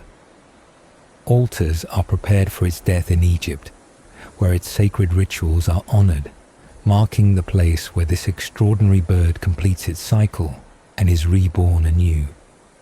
Throughout the ages, the phoenix has been a symbol of renewal and immortality, its story carried by poets and storytellers who have tried to capture the wonder of its endless life. It is said that the phoenix's renascent limbs tire not with the passing centuries, and its spirit shines bright as a sign of hope and everlasting life.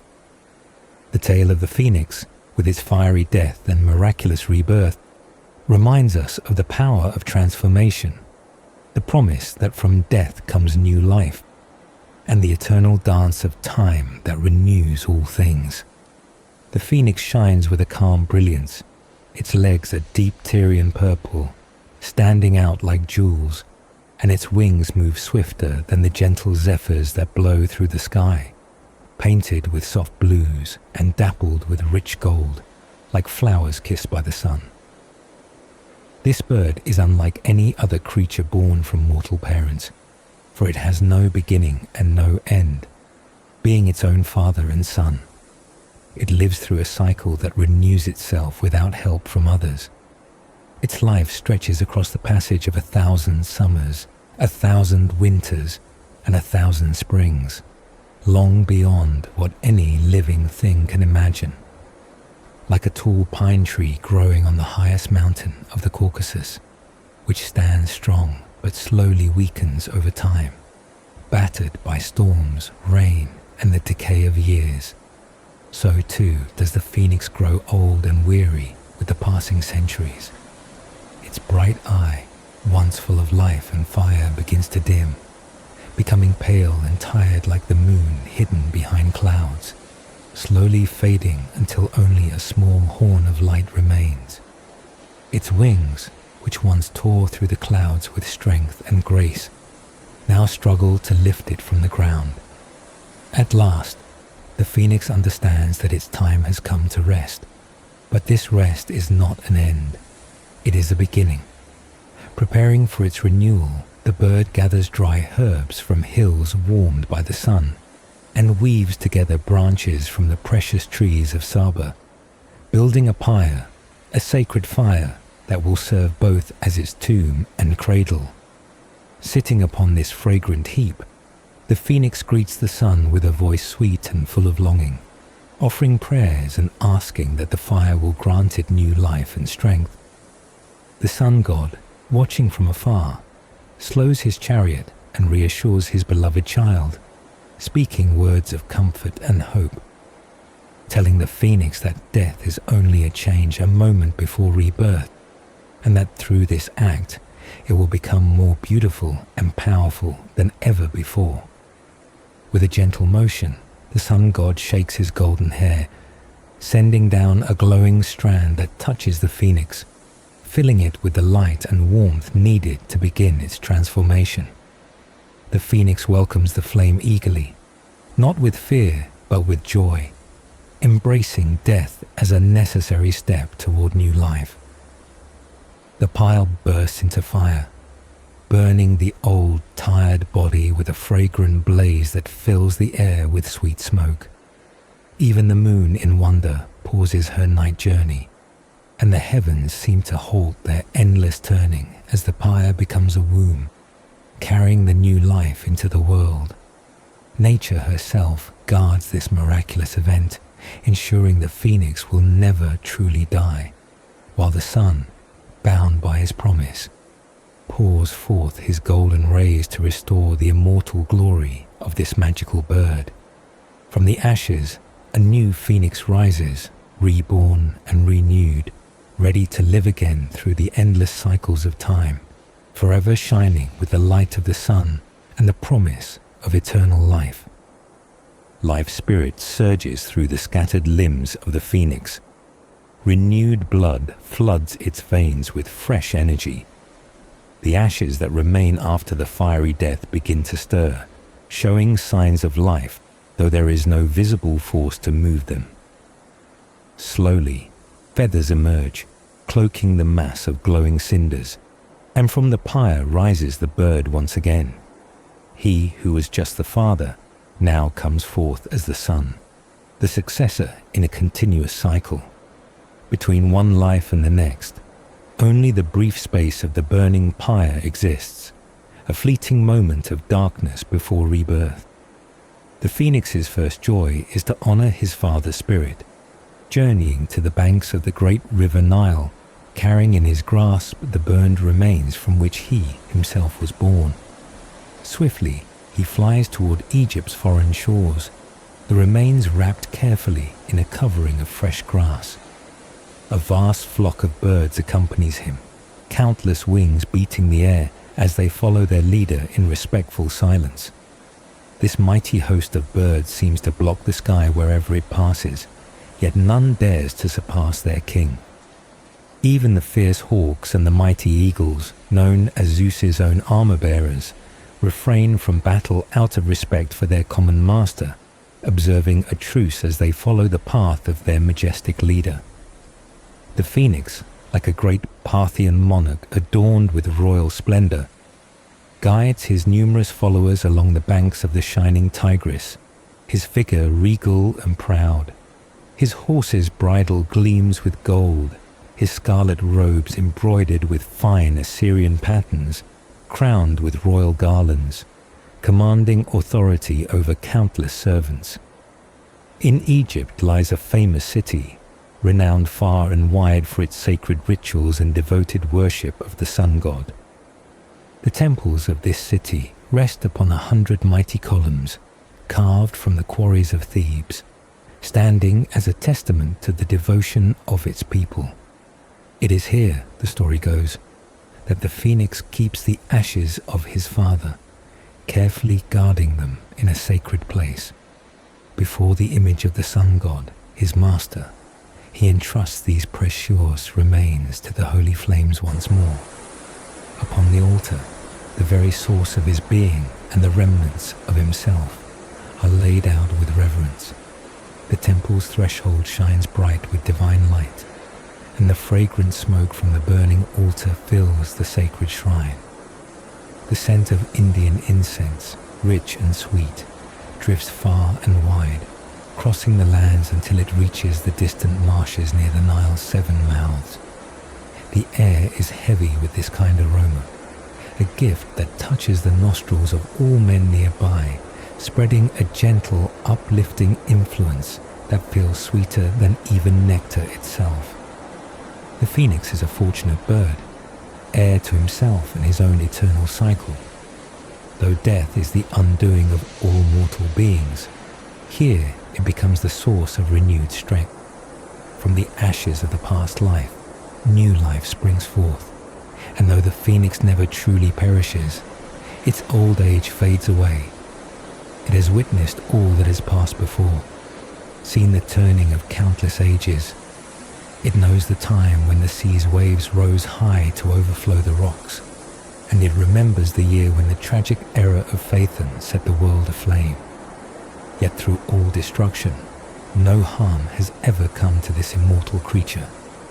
It alone survives, watching as the earth changes and civilizations rise and fall. Against the phoenix, the threads of fate hold no power. They cannot reach or harm it, powerless against this timeless being that lives beyond the bounds of mortal life. The air around its sacred resting place is sweetened by the incense brought from far-off Pangaea, where the rarest scents rise in honor of the eternal cycle of death and rebirth, a cycle embodied in the glowing wings of the phoenix. The woods fill with the rich, sweet scents that drift from the far-off Indian stream called Hydaspes, carrying with them the fragrances of honey and exotic spices gathered by the long-lived phoenix during its quest for new life born from the death it desires.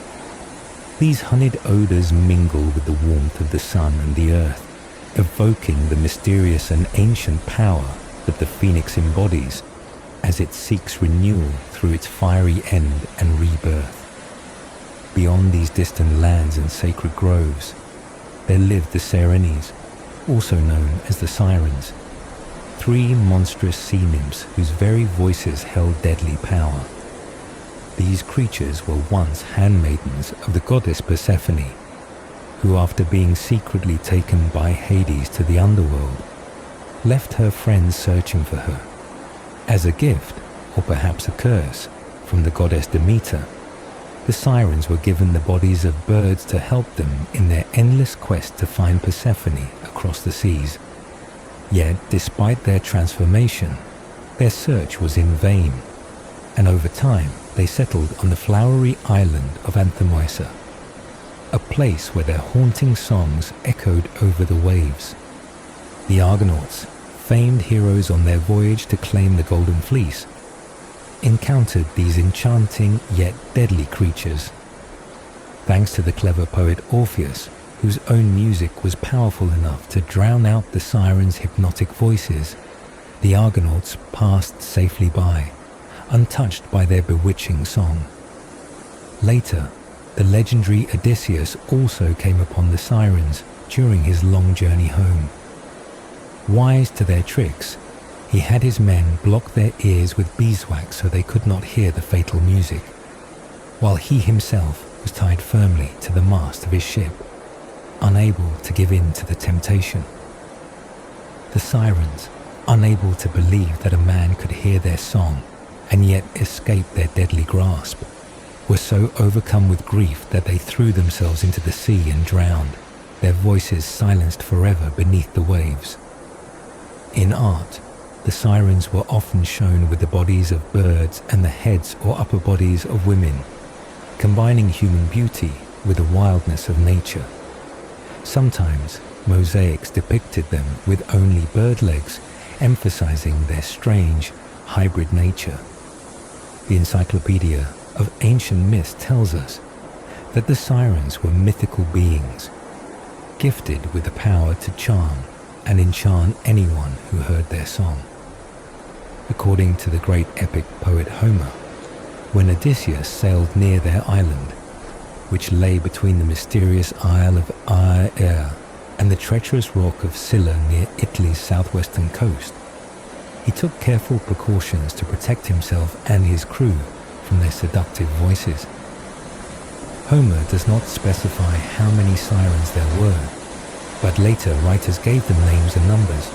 Some said 2, others 3, and these names vary, including Aglaope, Thelxiepia, Peisinoi, Parthenope, Ligia, and Leucosia.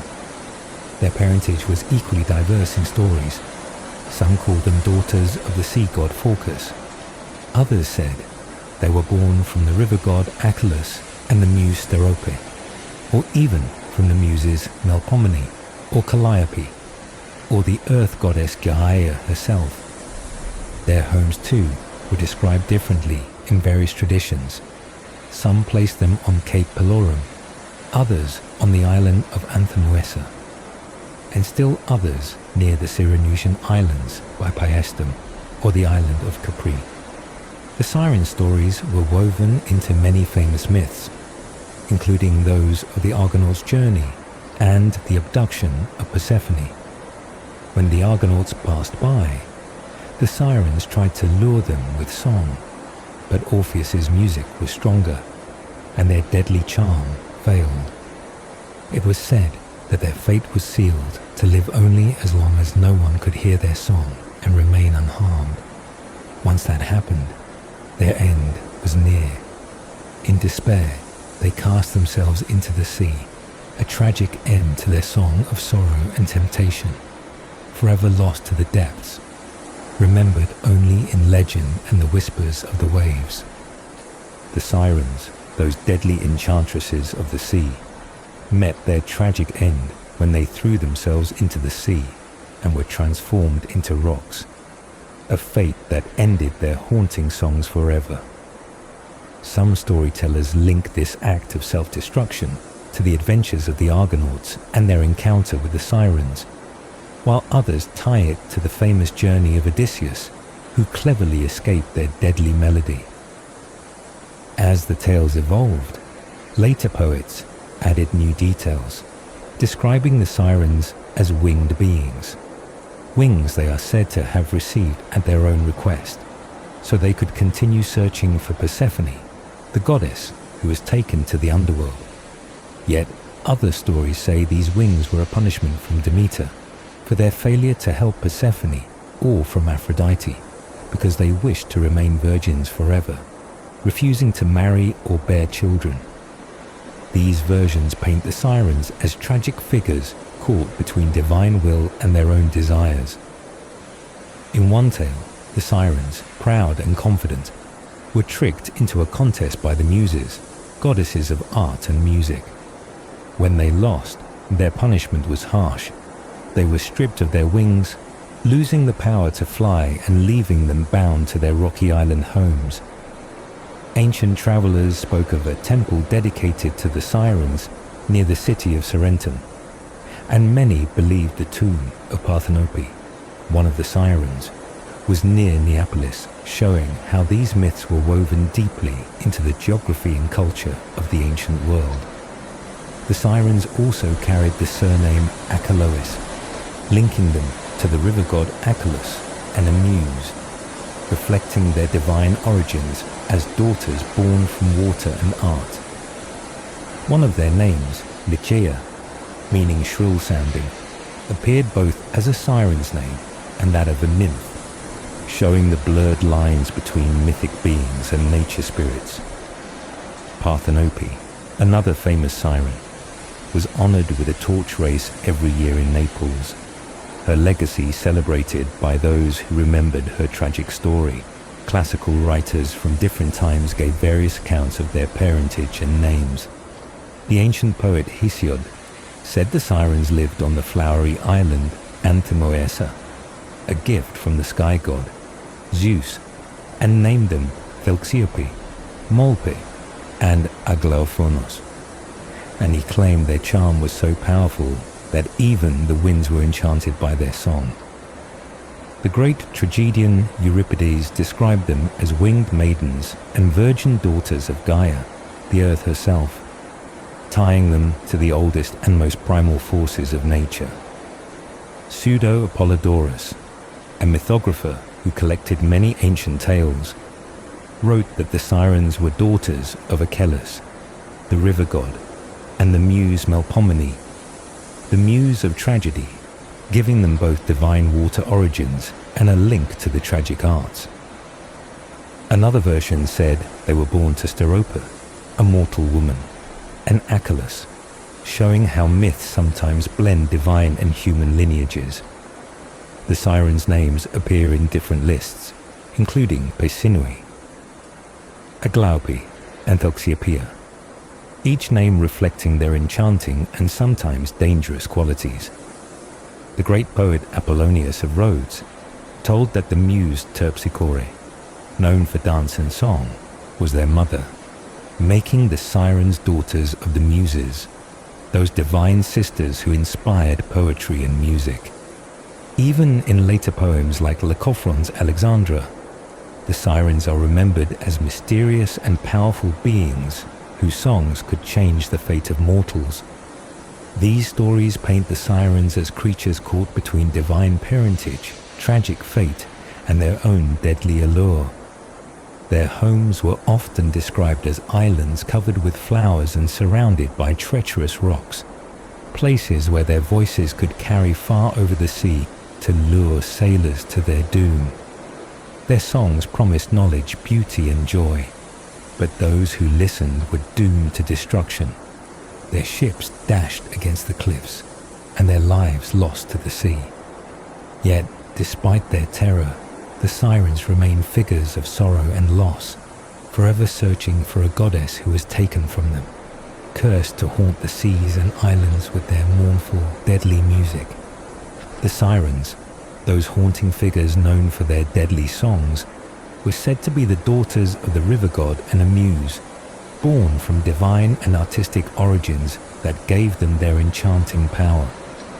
Ancient stories place them near Lake Catana in Sicily, where they lived on an island surrounded by water, a place both beautiful and dangerous, touched by the stormy embrace of their bull-horned father and the grace of their muse mother.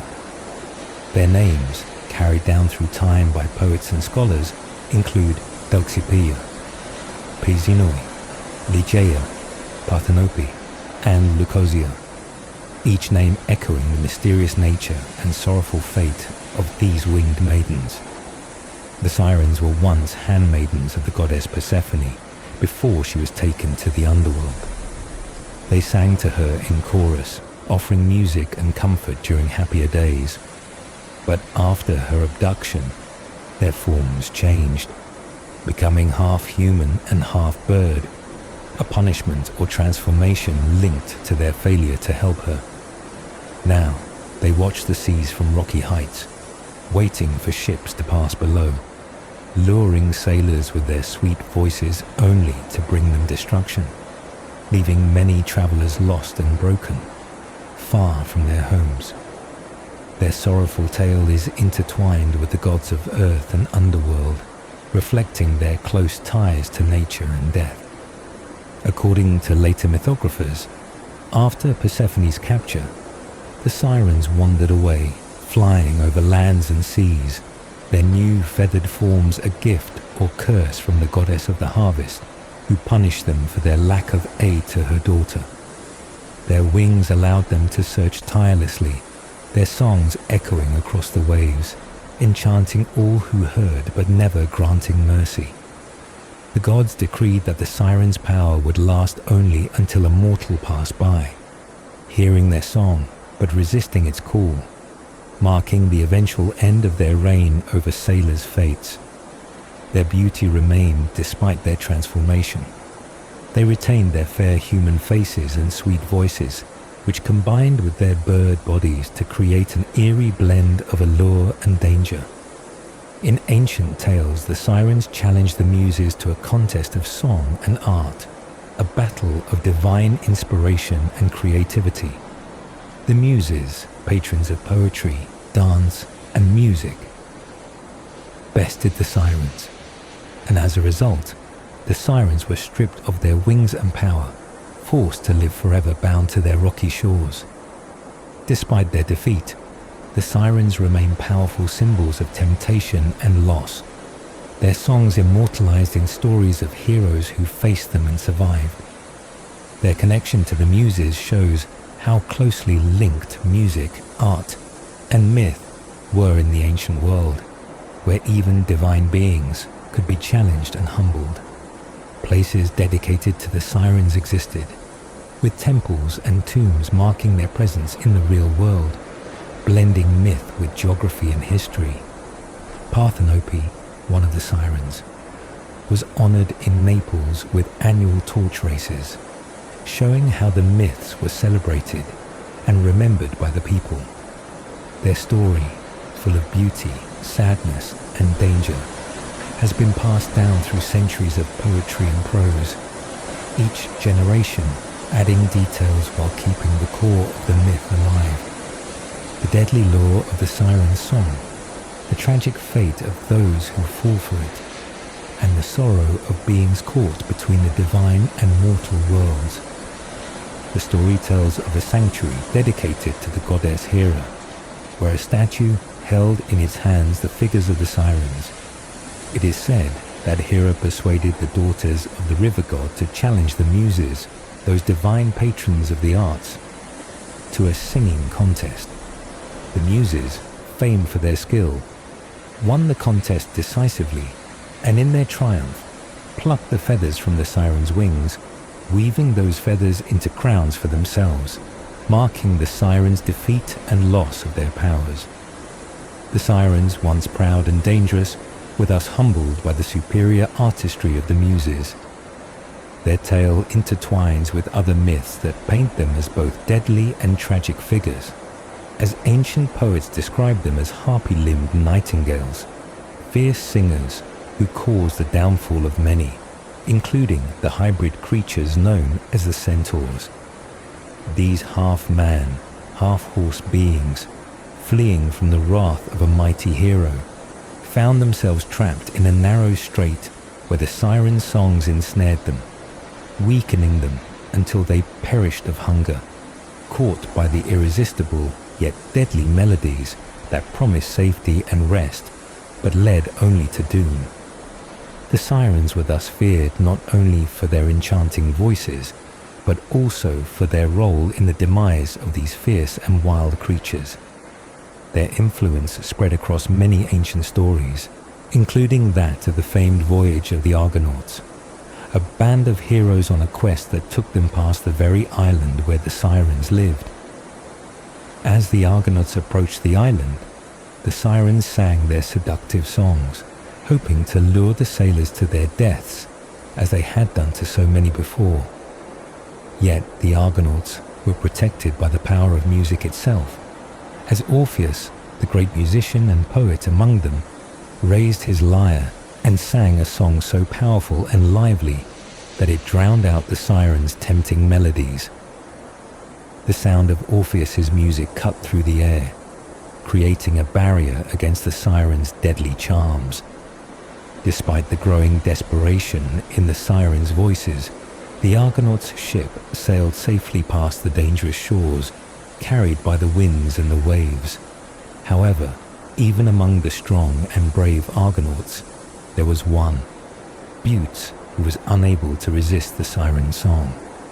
Drawn by their enchanting voices, he leapt from the ship toward the island, about to be lost to their deadly embrace.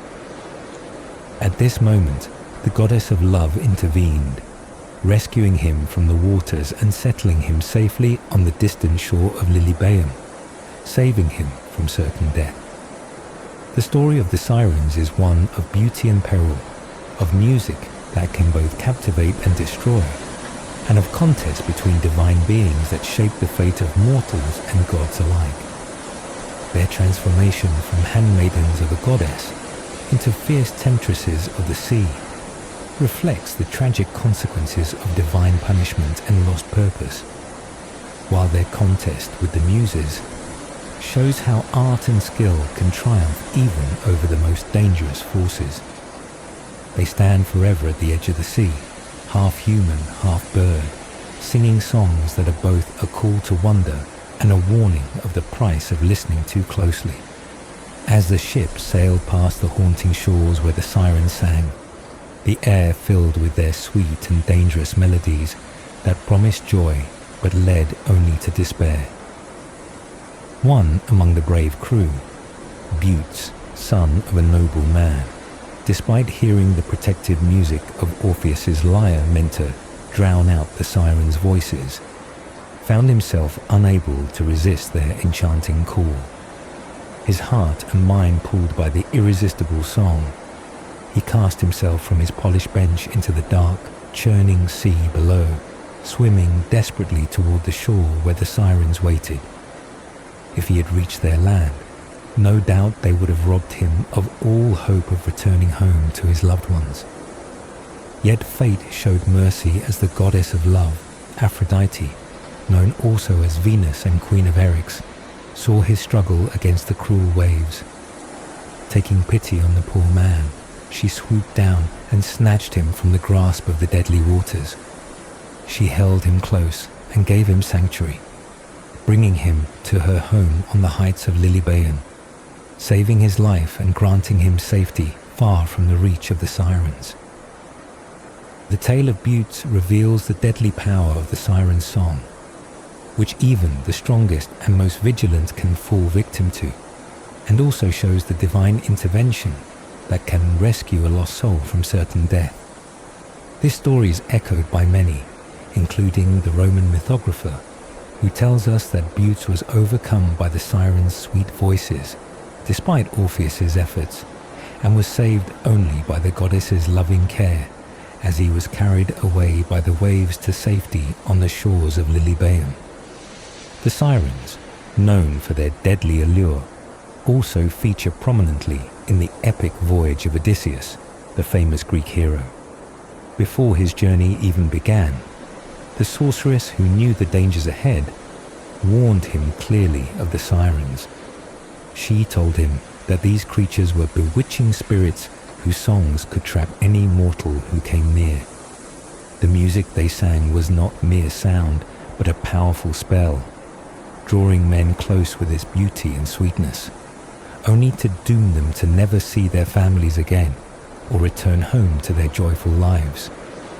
They were said to sit in a meadow by the sea, surrounded by the rotting bodies of those who had fallen under their spell. Men who approached were captured by the melody, drawn to the shore where their lives would end in sorrow. To survive this trial, Odysseus was given careful instructions. He must order his men to stop their ears with soft, sweet wax, so that none but he could hear the deadly song. And if he himself wished to hear, he must be tied tightly to the mast of the ship, bound hand and foot, standing upright so that though his ears drank in the enchanting voices, he could not act on the urge to steer the ship toward danger. His men, sworn to obey, were to hold firm and bind him even tighter if he begged for release, ensuring that his curiosity would not doom them all.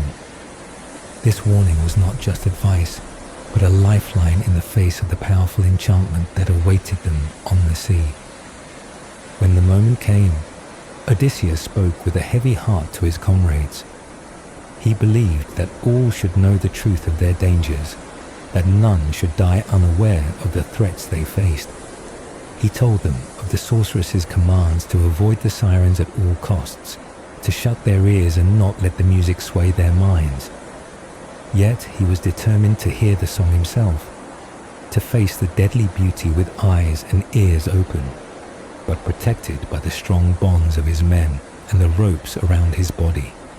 This brave act showed the tension between the desire for knowledge and the risk that comes with it, the struggle to experience the world fully while surviving its dangers. The story also hints at the challenges yet to come, as after escaping the sirens, Odysseus and his crew would face other deadly perils, including the rocky straits guarded by terrible sea monsters that threatened to tear their ship apart.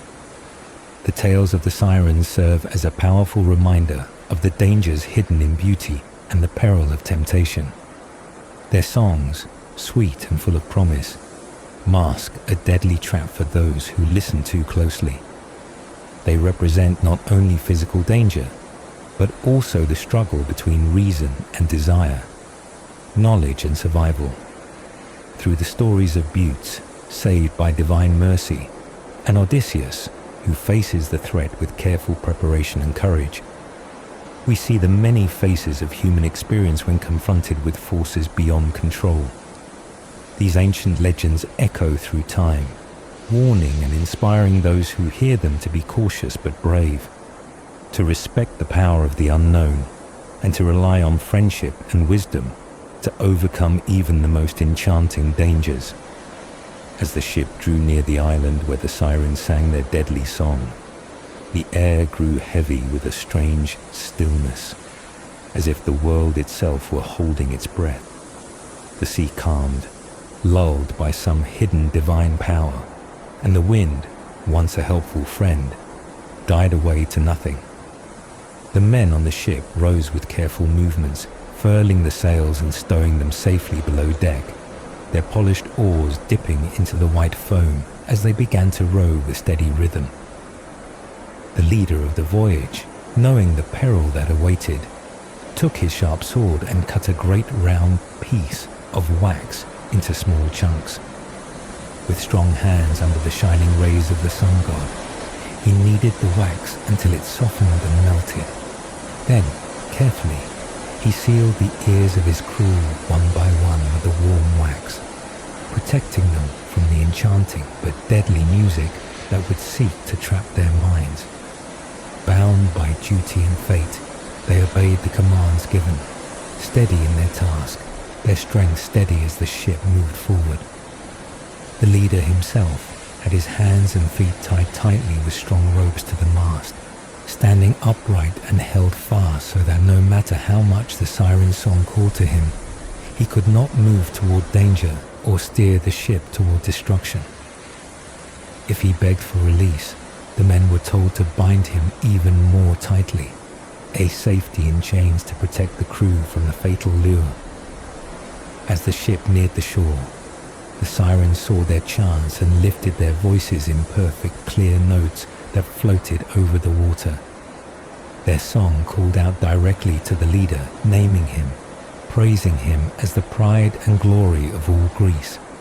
They promised wonders, wisdom, and delight, saying no man had ever passed by without hearing their sweet music and becoming a wiser person for it. Their words wove a story of sorrow and war, of all the pain and suffering that had come to pass during the long struggle of Troy, showing that they knew every secret and every fate in the world. Their song was a temptation, a promise of knowledge and joy that pulled at the heart of the listener, stirring eagerness and a longing to hear more. The leader's heart quickened, his will tested by the irresistible melody, and though he tried to signal his men to set him free, they only leaned harder on their oars and rowed steadily onward.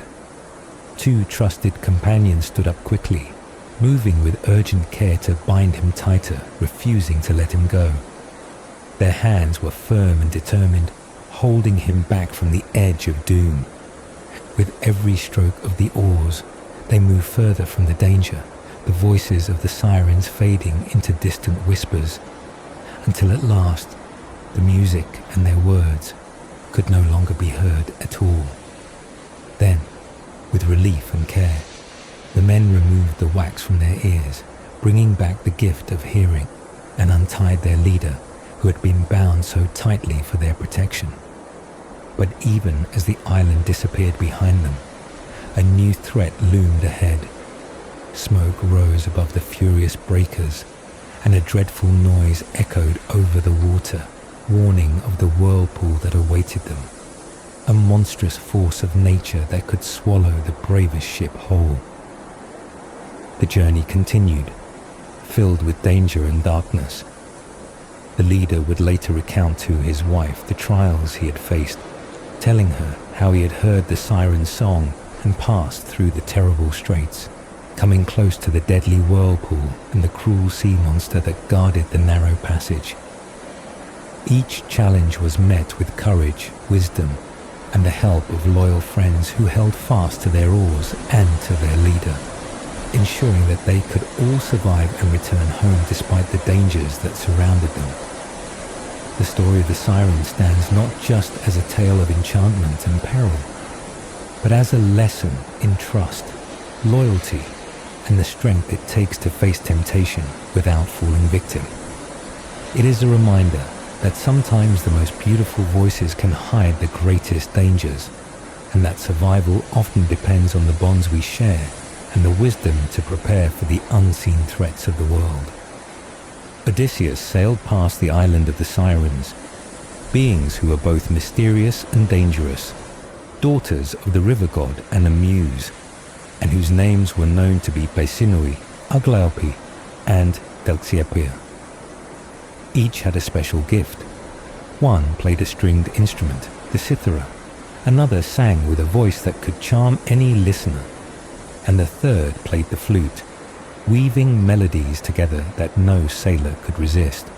From their thighs downwards, they had the shape of birds, lending them an eerie appearance as they perched on the rocks, waiting for passing ships. Their music was magical, crafted to persuade and lure sailors into staying with them forever, and those who heard it found themselves helpless against its power. Odysseus, curious and brave, wished to hear their song, but knew the danger it posed. So following the wise advice given by the enchantress Circe, he took precautions.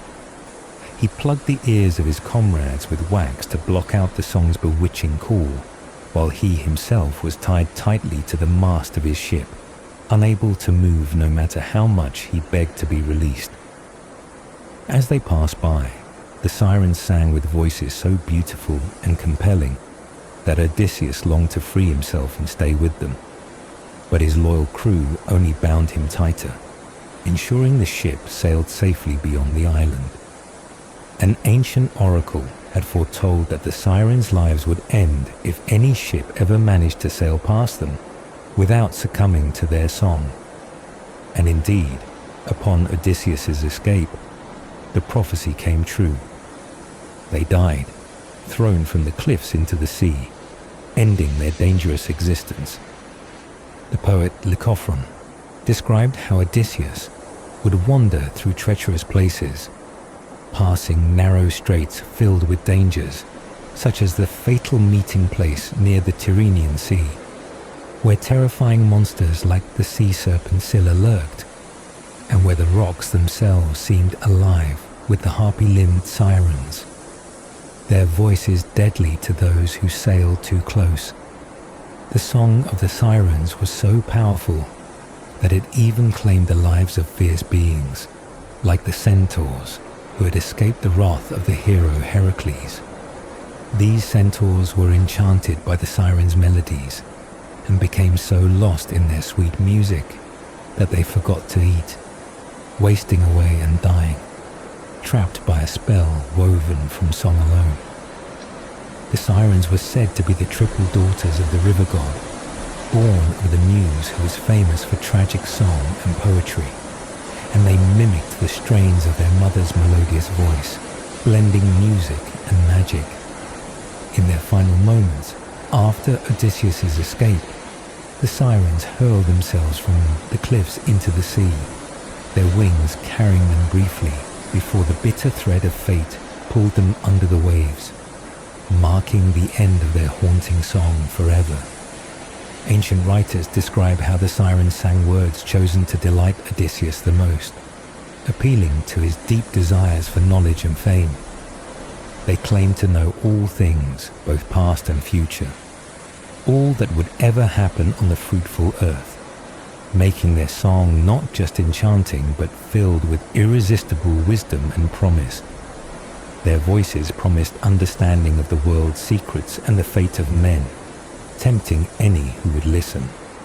It was their fate to live only as long as no mortal who heard their song ever passed safely beyond them. Odysseus, warned and prepared by Circe, daughter of the sun god, blocked his comrades' ears and tied himself to the mast, ensuring he could listen safely without losing himself. His journey past the sirens was the moment that sealed their fate. As he sailed by, the spell was broken, and they lost their power to enchant. Their doom was certain.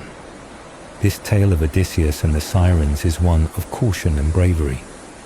It tells of a leader who faced temptation and danger with wisdom and resolve, prepared to suffer but not to fall.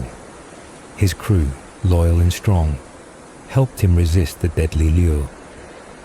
The siren's song, both beautiful and terrible, was finally silenced, and their time came to an end.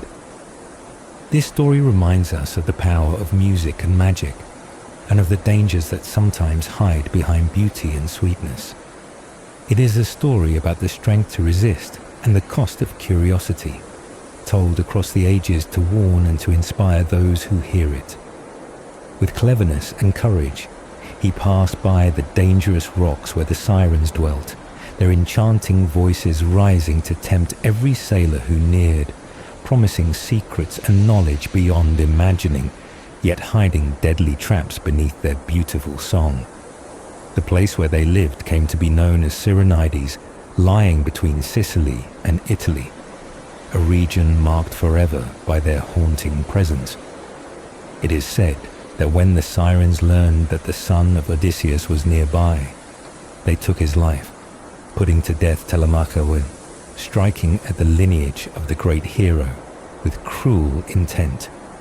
Their deadly power was not limited to mere song, but extended into stories of doom and destruction for those who crossed their path. Across centuries and through many tales, the sirens became symbols of irresistible charm and danger combined.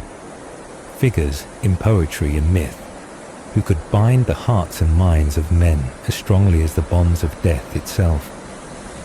Ancient poets like Alcman praised their melodious voices, saying no one could surpass the sirens in song, viewing them as goddesses of music and enchantment. Their presence, a force of nature that captivated all who heard. Even philosophers like Plato used the image of the sirens as metaphors for the strongest bonds, comparing the power of death to their enchanting hold, saying no one could break free from death's spell, just as none could escape the siren's song without cost. Travelers and writers down through time often compared anything charming in poetry or prose to a siren, showing how deeply their legend had woven itself into culture and language. Some natural historians spoke of real birds with clear, beautiful tones, whose singing was unmatched, likening them to the sirens of myth because of their pure and powerful voice. Artists and poets frequently imagined the sirens with wings, perched on rocky islands, their song echoing over the sea, sometimes even comparing caged birds like parrots and magpies to the mythical sirens because of the sounds they made, linking the real with the fantastic in their depictions. In Roman epics and poetry, the siren's deadly song was described as filling the air with a triple chant that wafted over the seas near Sicily, their voices carrying the promise of doom to passing sailors. Stories told of ships leaving behind the land of storms and sulfur fumes, sailing past the sirens' rocks, where the air was thick with danger and their song could draw even the strongest men to their deaths. The tragic sound of the sirens was said to make the cliffs and rocks themselves seem alive with death-dealing cries, the very landscape echoing their power and menace. In epic tales, the siren song was described as perfidious, a treacherous melody that bewitched sailors who heard it, dragging them toward a fate they chose too soon. Enchanted by the beauty of the music, these men forgot their purpose and their path, no longer cutting through the waves with oars but falling helplessly into the net of fate woven by the sirens' voices. Their melody did not just tempt but ensnared, cutting short lives and dreams, binding those caught in its spell to an early and certain doom. In this way, the sirens became forever linked, with the sea's dangers and the thin line between life and death on the ocean waves. Their story reminds all who hear it of the dangers hidden behind allure and beauty, the risks of temptation, and the power of will and wisdom needed to escape destruction. The sirens were said to be creatures whose voices were like honey poured from sweet throats, singing melodies that could charm anyone who heard them. Melodies that seemed almost like hymns sung in Sicilian tunes. They were described as women with lyric voices who lived on a small island, and their beautiful singing was so powerful that passing sailors drawn to their voices would steer toward the island and meet their doom there. Their form was said to be strange and haunting, with bodies like sparrows from the chest up, but human below, a mix of bird and woman that made them all the more mysterious and dangerous. Mythologists explained that these were small birds with women's faces, using their alluring songs to bewitch the sailors who listened, enticing them with lewd and tempting melodies that promised pleasure but only led to death. Some explain this phenomenon by natural causes, telling of narrow straits where rushing water between mountains created strange melodic sounds. Sailors hearing these sounds believed them to be the sirens' enchanting song and trusted themselves to the water, only to be trapped and destroyed by the treacherous currents. The names of the sirens were said to be Thelxiepia, Pisinoi, and Ligeia, and they lived on an island called Anthemusa. The sirens were more than just a myth. They were worshipped in certain places and had a cult following in ancient times, especially around Naples, known in ancient times as Neapolis in southern Italy. There was a powerful story about how the triple daughters of the river god, who imitated the musical strains of their mother, a muse known for her melodious voice, were destined to die by their own tragic fate. After Odysseus passed by them safely, the sirens threw themselves from a cliff into the Tyrrhenian Sea, their wings carrying them briefly before their doom. One of the sirens, Parthenope, was said to have washed ashore near a place called Phaleros, where a tomb was built for her, and the locals honored her yearly with sacrifices and libations, especially the offering of oxen, to respect the bird goddess she had become. Another, Leucosia, was said to have been cast upon the shore near the rivers Ois and Laris, haunting the rocks there, while the third, Ligeia, came ashore near Tyrrhena, where sailors buried her near swirling waters, with a god associated with war, cleansing her tomb with his streams, symbolically washing away the curse that had turned her children into birds. Each of these places became sacred, marking the final resting places of the sirens, and rituals were performed to honor their memory.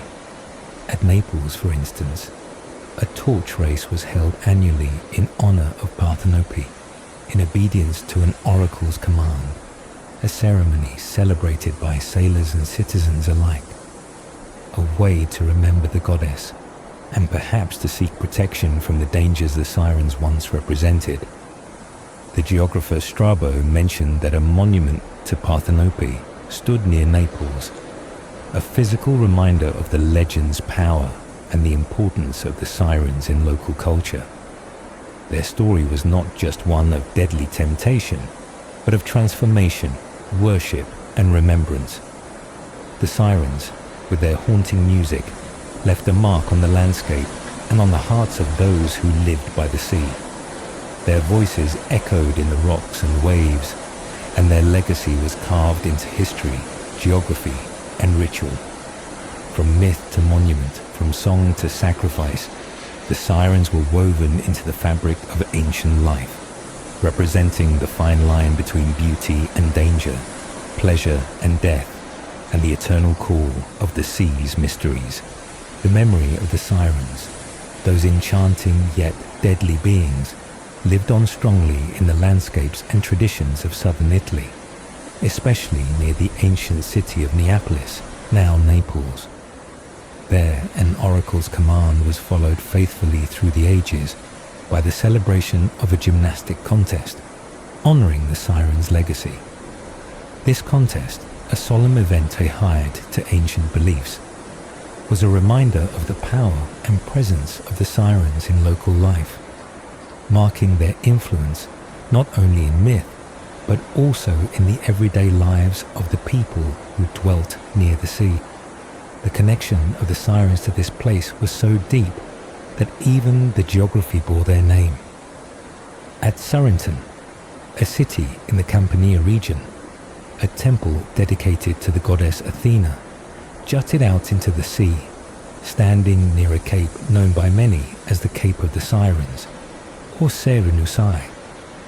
This cape was famous as a place of peril and mystery, where the sirens were said to have dwelled, their songs echoing over the waves and warning sailors of the danger that lay ahead.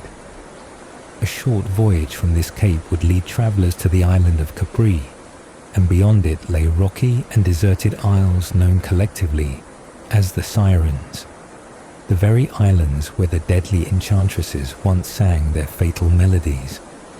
These rocky outcrops, barren and harsh, stood as silent witnesses to the stories of those who had been lured by the siren songs and had never returned. The natural world here seemed to carry the echoes of ancient magic, where myth and reality intertwined. Beyond these islands, the waters opened up to the Posidonian Gulf, near Leucosia, another island named after one of the sirens. According to the tales, after their fateful encounter with Odysseus, the sirens had thrown themselves into the depths of the sea, and Leucosia was where one of them was said to have washed ashore. This island was more than a landform. It was a symbol of the tragic end of these mysterious creatures. Facing Leucosia was a promontory, together with the Siren Islands, forming the boundaries of the Gulf, forever linking the geography to the legend of the sirens. The great Roman poet Virgil mentioned Parthenope, a name given to the city of Naples in honor of one of the sirens. Virgil's own words showed how closely the myth of the sirens was tied to the culture and identity of the place, as he spoke of being nurtured by sweet Parthenope and rejoicing in the gentle arts of life. This connection gave the story of the sirens a kind of living presence, one that stretched beyond the old myths into the daily reality of the people who lived along these coasts.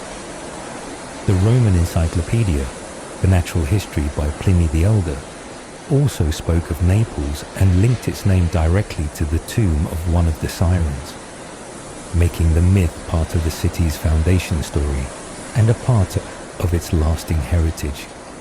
Nearby, in southern Italy, there was the island of Leucosia, close to the bay of Paestum, which also carried the name of a siren, believed to be buried there, further showing how the landscape itself held onto these stories through names and places. Thus, the sirens, through their tales of enchantment and tragedy, became forever imprinted upon the land and sea of southern Italy. Their story was not just a warning to sailors, but a legend woven into the identity of entire regions, their names whispered in the winds and waves, remembered in festivals and sacred places. From Neapolis to the rocky isles of Capri and beyond, the sirens' presence remained strong, a reminder of the powerful hold of myth on human memory and the eternal allure of their deadly song.